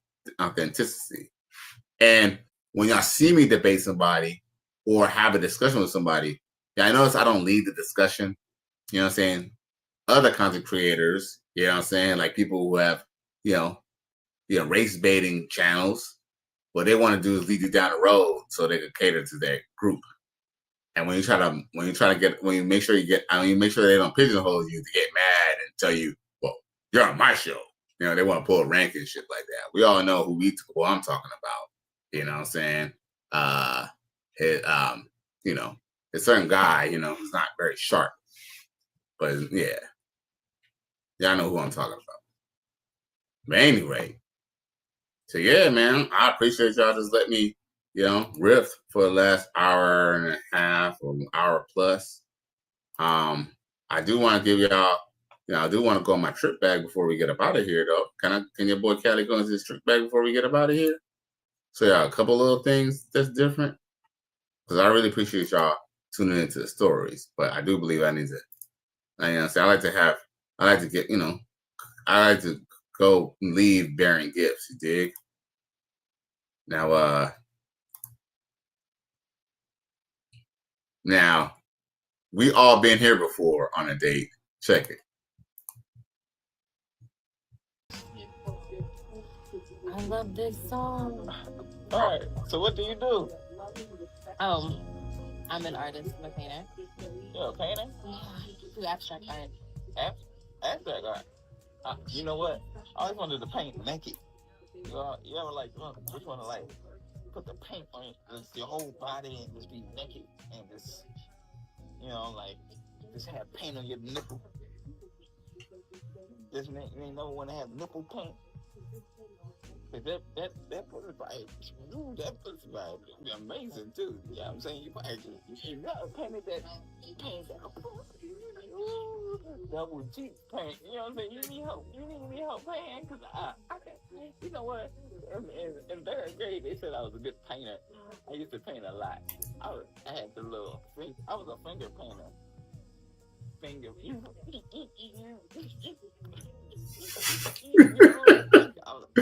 Finger.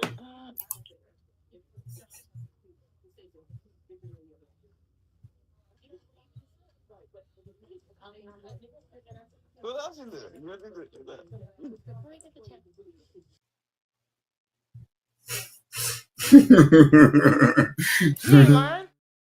Yo, for what it's worth, I'm gonna be honest with you, y'all.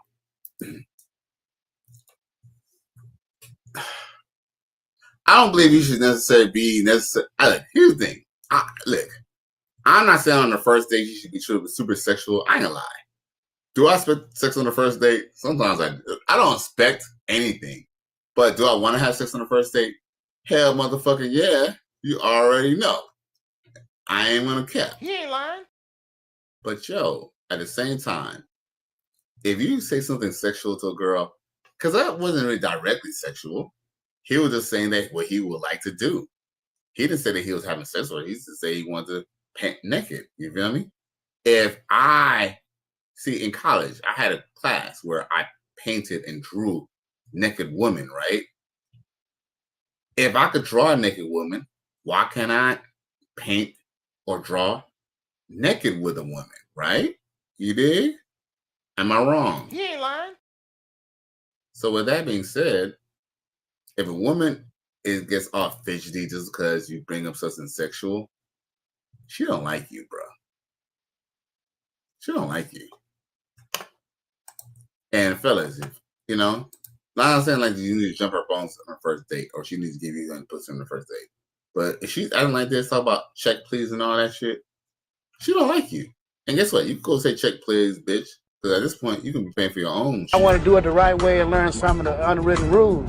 That's why I was talking about the seminar, so that we can get players to come down there and bring their grievance, their problem, how to catch a hooker, what you do to be a boss player, what do I say to my wife when I decided that I wanted to be a true player and walk out on the family. We need a seminar so we can teach these guys to give them the right understanding so they'll know, man. Yeah. So they can know, man.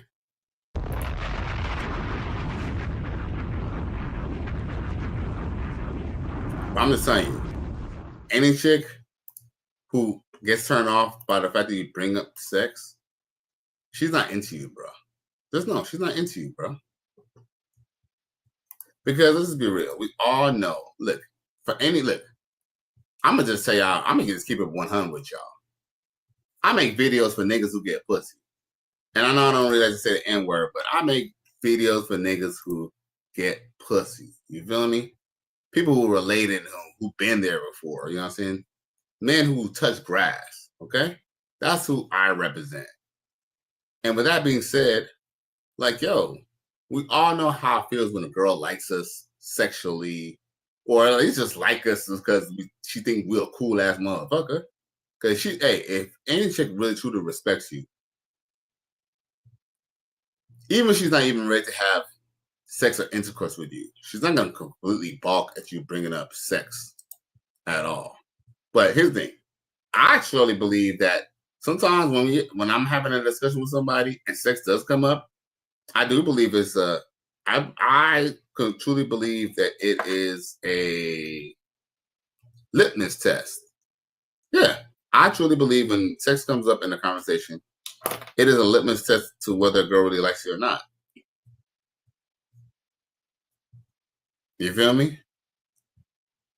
Look, especially if she ain't even all that. Man, look, yo, if a chick ain't even all that, what's the point of being on pins and needles, bruh? J Flo says, I need a seminar. Yes, sir. We all need a seminar, bro. For real, for real. You know what I'm saying? Facts. He ain't lying. But yeah, man.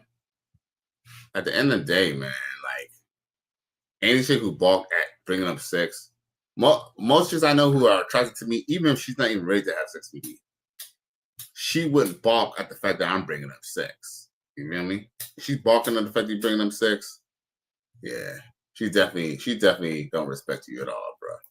And yes, we may definitely need a seminar sooner than later, bro. I want to do it the right way and learn some of the unwritten rules. That's why I was talking about the seminar, so that we can get players to come down there and bring their grievance, their problem, how to catch a hooker, what you do to be a boss player, what do I say to my wife when I decided that I wanted to be a true player and walk out on the family. We need a seminar so we can teach these guys to give them the right understanding so they'll know, man.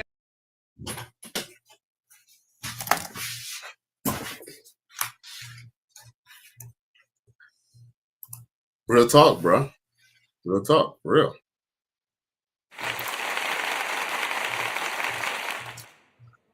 Now, what else I got in my trick bag?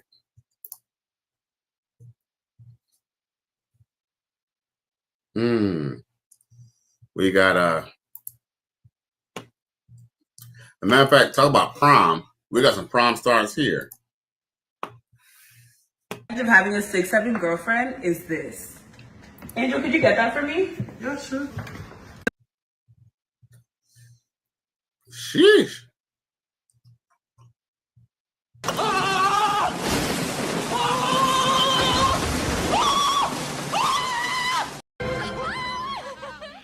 buy that for $1. Shit. I ain't gonna cap.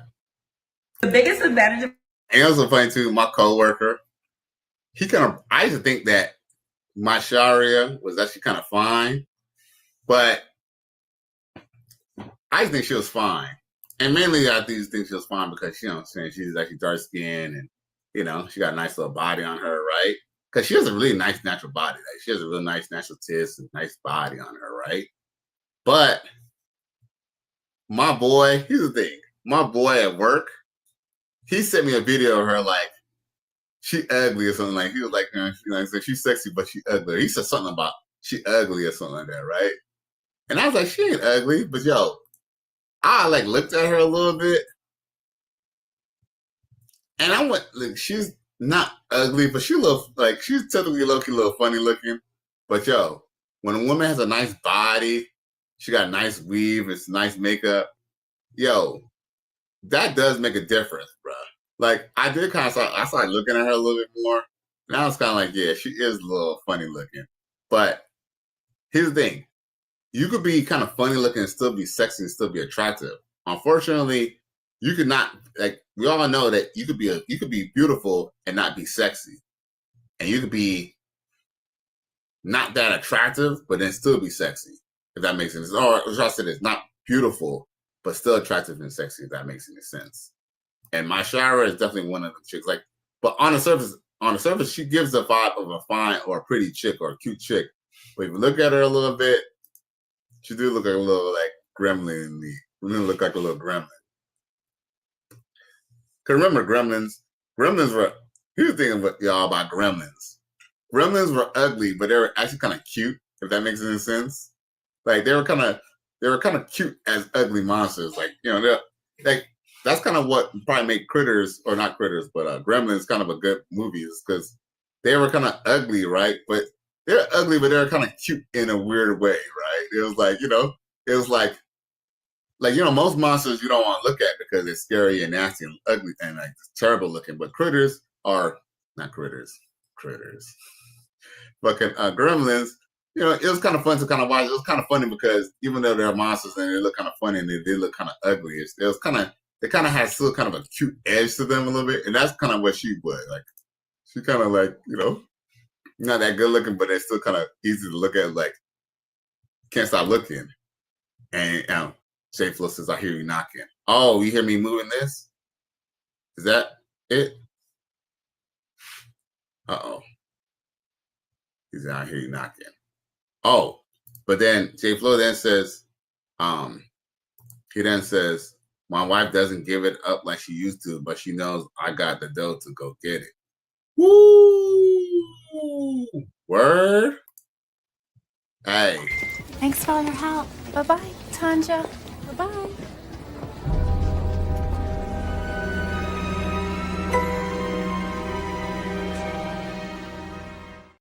All right, Jay Flo says, I get your message. Salute, G. Salute. My nigga. Yeah, man. You know what? I just feel like realistically, I believe one of the old things that is missing from marriages is the fact that women used to know that the men had other women. But the flip side to it is that, you know, you got to pay the cost. Jay Flo said you had to stay cold. Yeah, man, this kind of sucks, right? Just like I was telling my dog the other day. You know, I told him, I said, yo, at our age, because he's about my age, I told him at our age, we shouldn't have to even lie to a chick and even act like we're even being monogamous when in reality we're really not. And I believe that the same could be applied to marriage as well. I mean, yeah, here's the thing. Look at it like this. If a woman could divorce you for any reason because there's no fault divorce, why can't you sleep with another woman for no reason? I mean, y'all could debate me about this all day, but I just kind of feel like, okay, you know, some people want to try to bring up scripture, but nothing in scripture says that the scripture condemns married men to sleep with other married. Well, the Bible, I could correct me if I'm wrong, but if I'm not mistaken, the scripture condemns men for sleeping with other men's wives, not for men. Adultery is not when a man sleeps with another woman. A man is only when a man sleeps with a married woman. Oh no, a married woman, or a woman sleeps with any man opposite her husband. So yeah, but you definitely gotta stay cold. Yes, sir. What does this chick gotta say? Let's hear what she gotta say. Black church's focus is not on building families. Uh-oh. It's about keeping women single, comfortable, independent. Uh-oh. I said what I said. Just look at the numbers. The church is 70 to 80% single women. And the pastor want to sell these women this fairy tale, telling them that your Boaz is coming. Keep waiting, knowing good and well that there isn't any single men in the congregation. And that's low-key manipulation. Because the men aren't flocking to the churches because the churches are catered to women. The sermons shame men and pamper women. The programs be women brunches, women conferences, women's night. The churches know who paid the tithes. It's the women. So they selling the women these dreams while cashing their checks. And let's be real. The men that are in the churches are either one, already married, gay, or looking for some silly woman to take advantage of. You gotta ask yourself, if the church is really about family, why is it full of single mothers, single women, and empty of men? Because the black church needs the women single, desperate, and waiting. Because if you have the family that you prayed for, then they wouldn't be able to control you.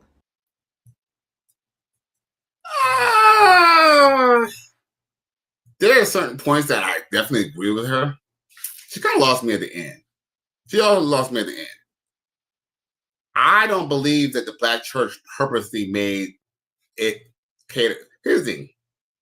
I don't believe the church is manipulating to the point that, here's the thing, all right. The reason why men don't go to church like they used to. Well, here's the thing. I honestly say, I believe that most women probably go to church more than most men. Not saying that most men are not still religious, but here's the thing. Depending on what a man does, he might not be available to come into work on church on Sunday.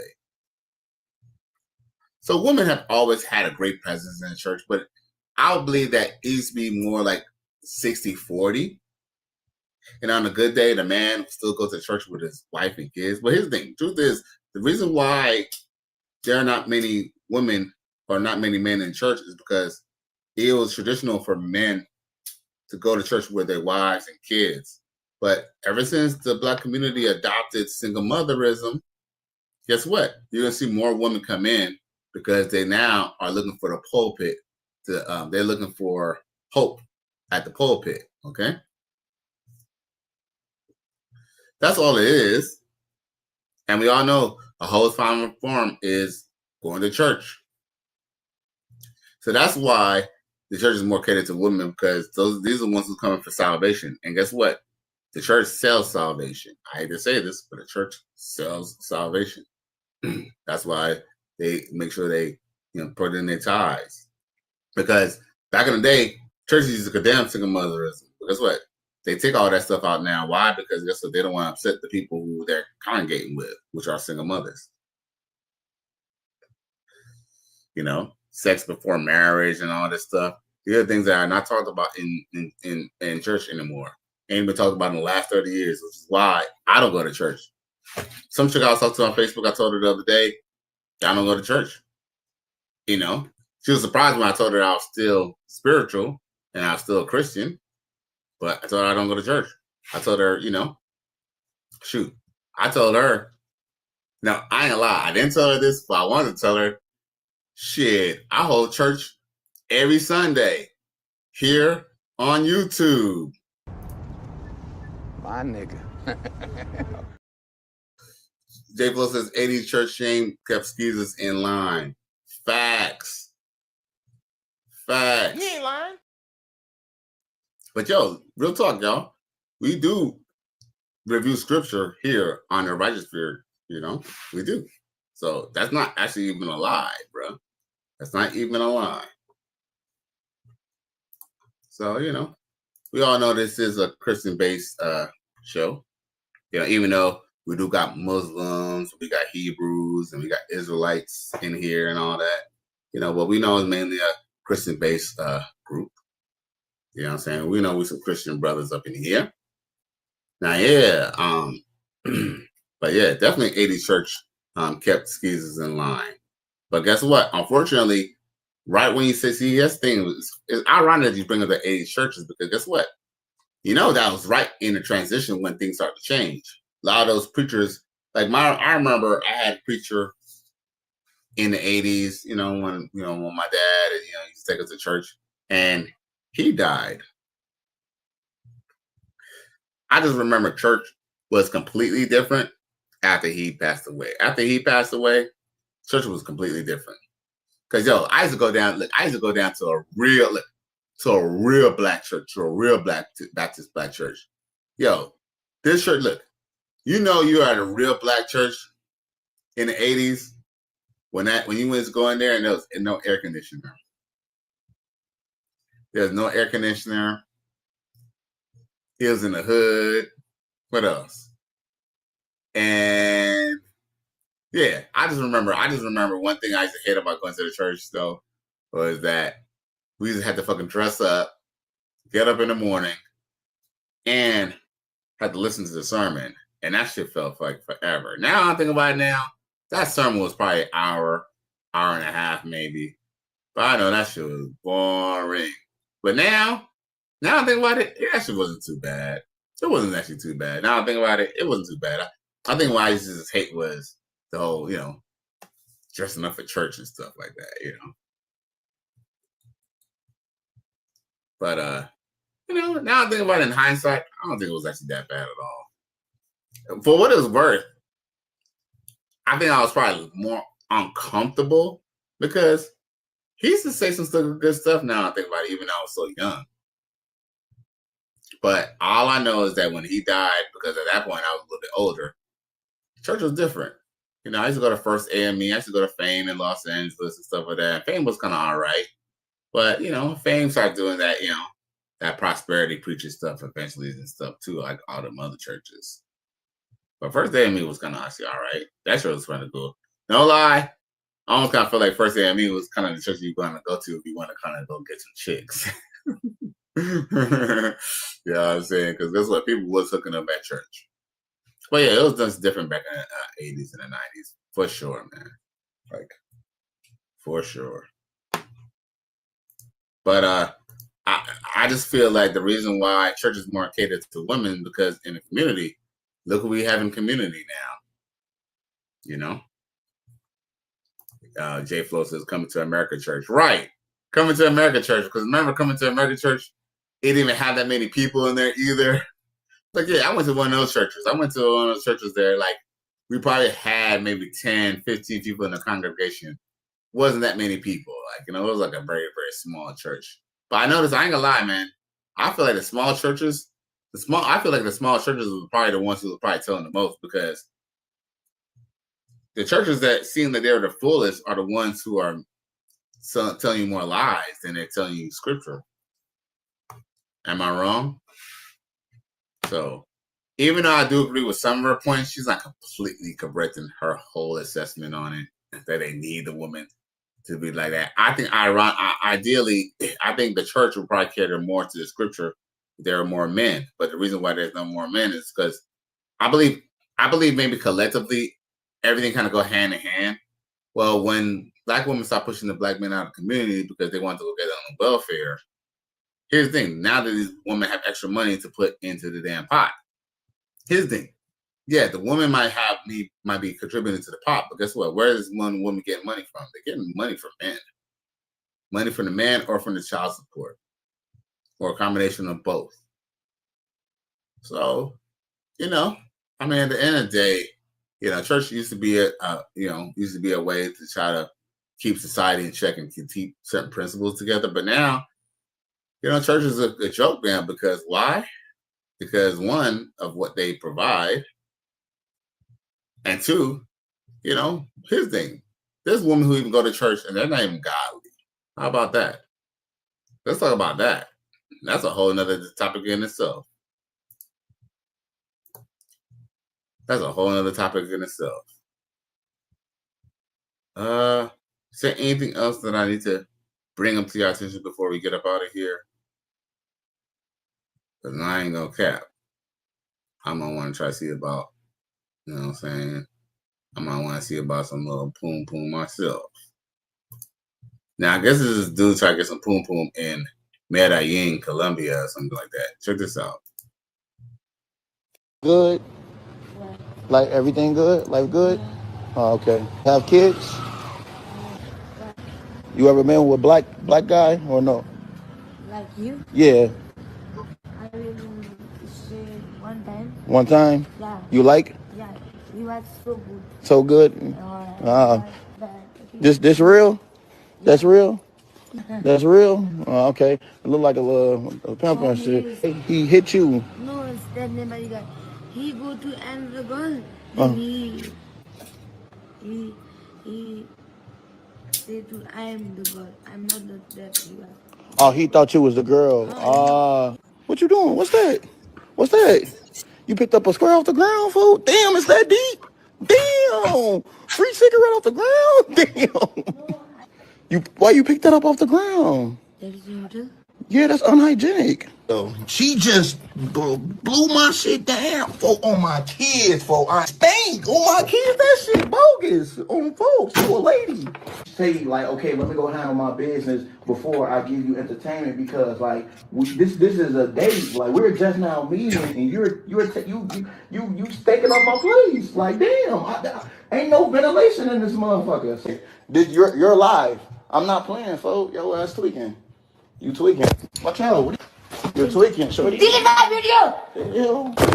Alright, shorty, you tweaking. Die! Watch out. Get this bro. No. You tweaking. What are you? What's up? Yeah, it's tweaking. Bruh. You know what I also learned too? What I learned a long time ago? You definitely get what you pay for. Gotcha. Gotcha.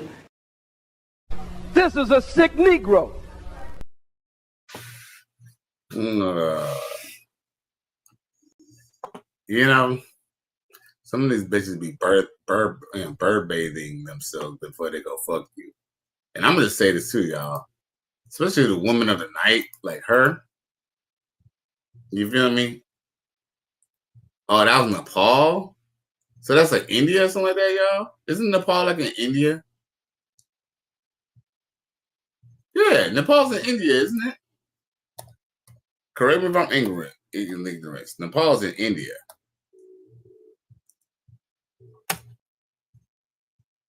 South Asia. Nepal is is in South Asia.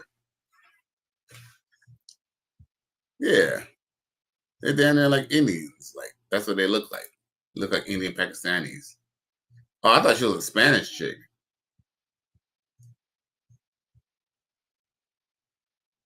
Slumdog Millionaire.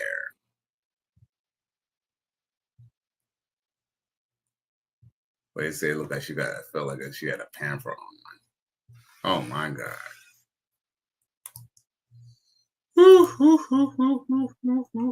Got to know exactly who you are. Lord have mercy. We must stay focused, brothers. We must stay focused. Bruh. I would say then she started wilding out at the end though, bruh. That's crazy. Watch out. You're tweaking, shorty. Delete that video! Hell. Alright, Sure, you tweaking. Watch out. Get this, bro. Look. You tweaking. What's up? Yeah, it's tweaking. You know what? That makes sense why I didn't understand what she said, because I thought he was in Colombia or something like that. But that makes sense why I didn't understand nothing of what she was saying. She was not even speaking Spanish. She was speaking Indian or some shit like that. I don't know what the fuck she was saying.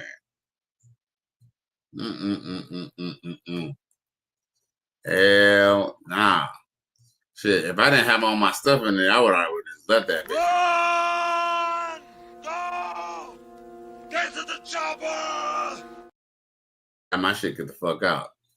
Hotel security, get her ass up out of here. I didn't even know why I didn't want her or her Slumdog Millionaire ass brother and her boyfriend to know where the fuck I'm at, bro. Hell no.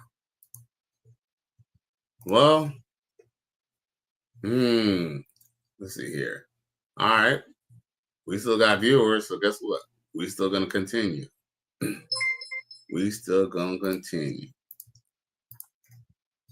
My real hair, is that yours? Huh? Is that your real hair? Yeah. Now you're lying. Everybody wants to talk about my hair. Everybody bald hair. Everybody in this lineup bald, but they want to talk about me. I want to see.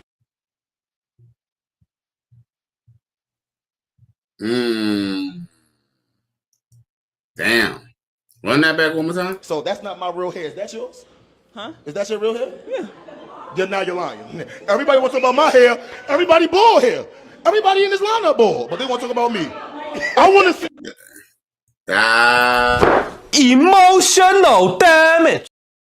Hey, he ain't lying, dog. He ain't lying. He ain't lying.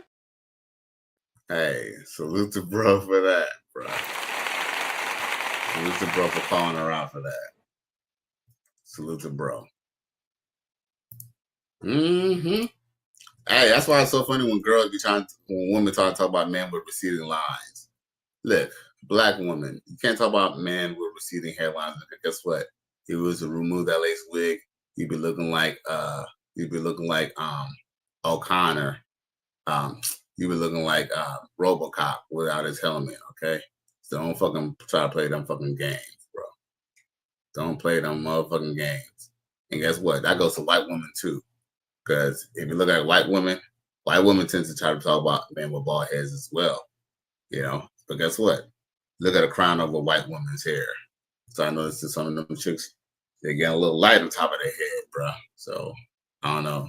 So ladies, y'all should just lay off on men's hair, because if we start talking about women's hair, y'all can get hurt. You know what I'm saying? Will Smith gonna have to come on the stage and start slapping ninjas again, because y'all know y'all hate when we talk about y'all hair. Their dick sizes in comparison to other men? I think so. I don't. I kind of don't, because motherfuckers always be talking like they got dick game. Like never mind. Wait a minute. Reframe. Pull it back. Relaunch. All right, here we go. So, I do not think that men know their D sizes in comparison to other men, because they talk too much shit to know. And I'm like, you got to be a brazen motherfucker to not know, or to think that you know. If I was a dude, if I turned into a dude tomorrow, I'm not saying shit about my dick game, because I don't know what type of dick you had. You might have had some elephant dick. I'm not about to be like, I'm the next coming of fucking whoever. Mandingo. Yeah, I'm not about to make those claims and then play around in your pussy. And then you in there fiddling that motherfucker. You in there feeling like a gummy worm. And my thing is too, like, how a dude don't know that it's not, that you don't feel it like talking about it. Like, how a dude don't know that? Because I'm like, if I don't feel it, how the fuck you feeling this shit? I think it's that they do know. Is that in that moment they can't let their ego get the best of them. Because I have definitely had a guy that was just, it was very mid, and he was like, "You like that, don't you?" And I was like, "Not really." Them be the ones too. They got all these motherfucking wordplay. And I mean, I was so like, he up in there like talking and moaning, and oh my God, this is so. Same. And I'm just in there like, wait a minute, it might be the same nigga. Come here real quick.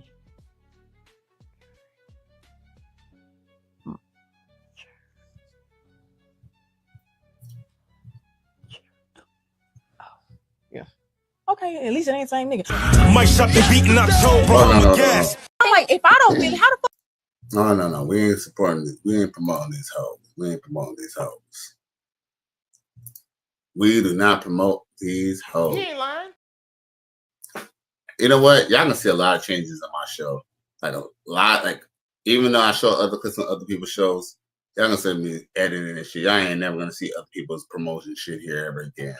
Unless it's Coach Greg Adams, or unless it's somebody down with a righteous spirit like Mr. Goodbread, or you know, Mr. O with an info, or you know what I'm saying, J Flow or XL Pro or somebody doing some shit. Or a man supported man.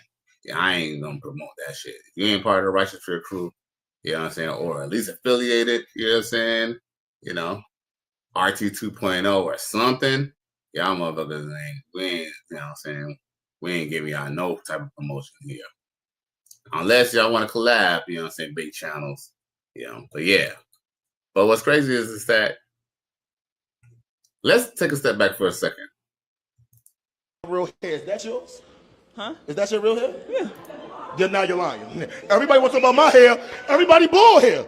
Everybody in this lineup bald, but they want to talk about me. I want to see. P. Francis says, damn facts. They spend money on wigs and think it's their natural hair. Right. They think because they bought it, it's theirs. And J. Flow responds back to these two Jezebels here. I think is that they do know is that in that moment they can't let their ego get the best. He says, my D knows when to retreat. Hey, facts. Because here's the thing, yo. You know, like, here's the thing. I'm gonna say this right now. I've been his thing. Personally, if I had to give myself an assessment, I know I'll be doing my thing. But here's the thing, yo. It don't matter whether you got a 8-inch long, a 12-inch long, you know what I'm saying, a millimeter Peter. There's always going to be somebody else. Look, here's the thing. Most of these hoes, they've been with so many men that even if you supposedly got a quote-unquote got a big D, it's still not going to even do any effect to her because she's been so, oh my God, I ain't trying to show these whole shit. I keep on forgetting.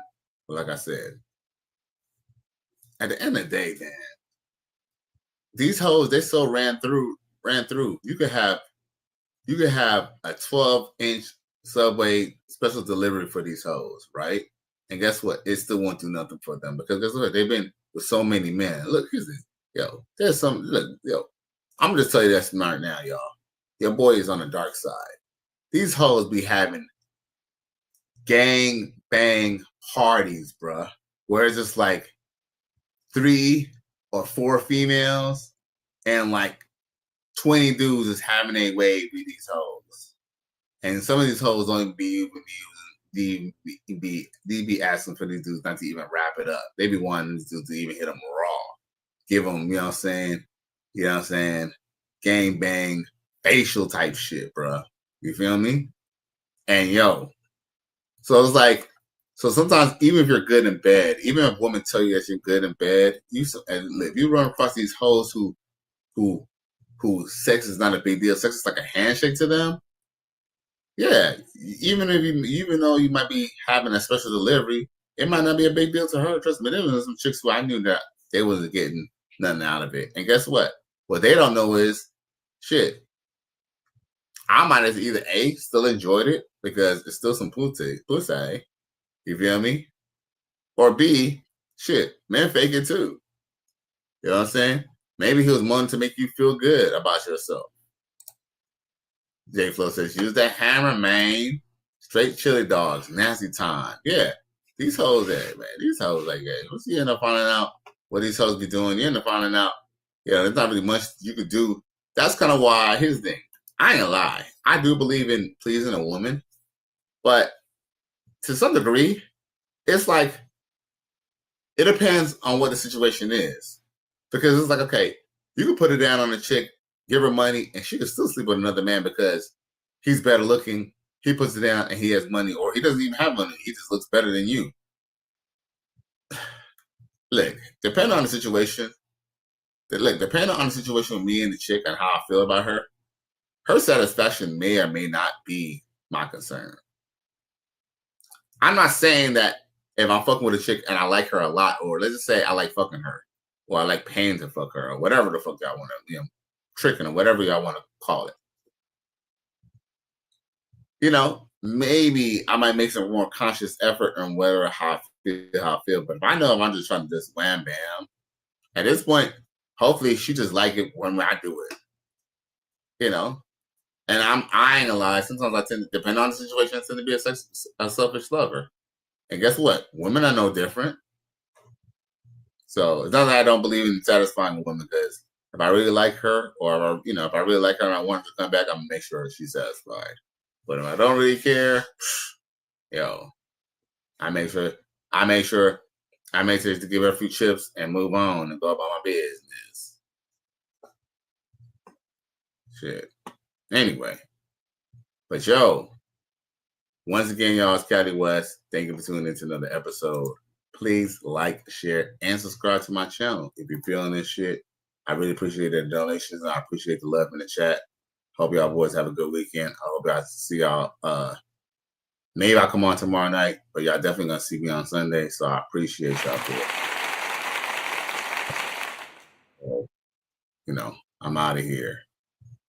Peace.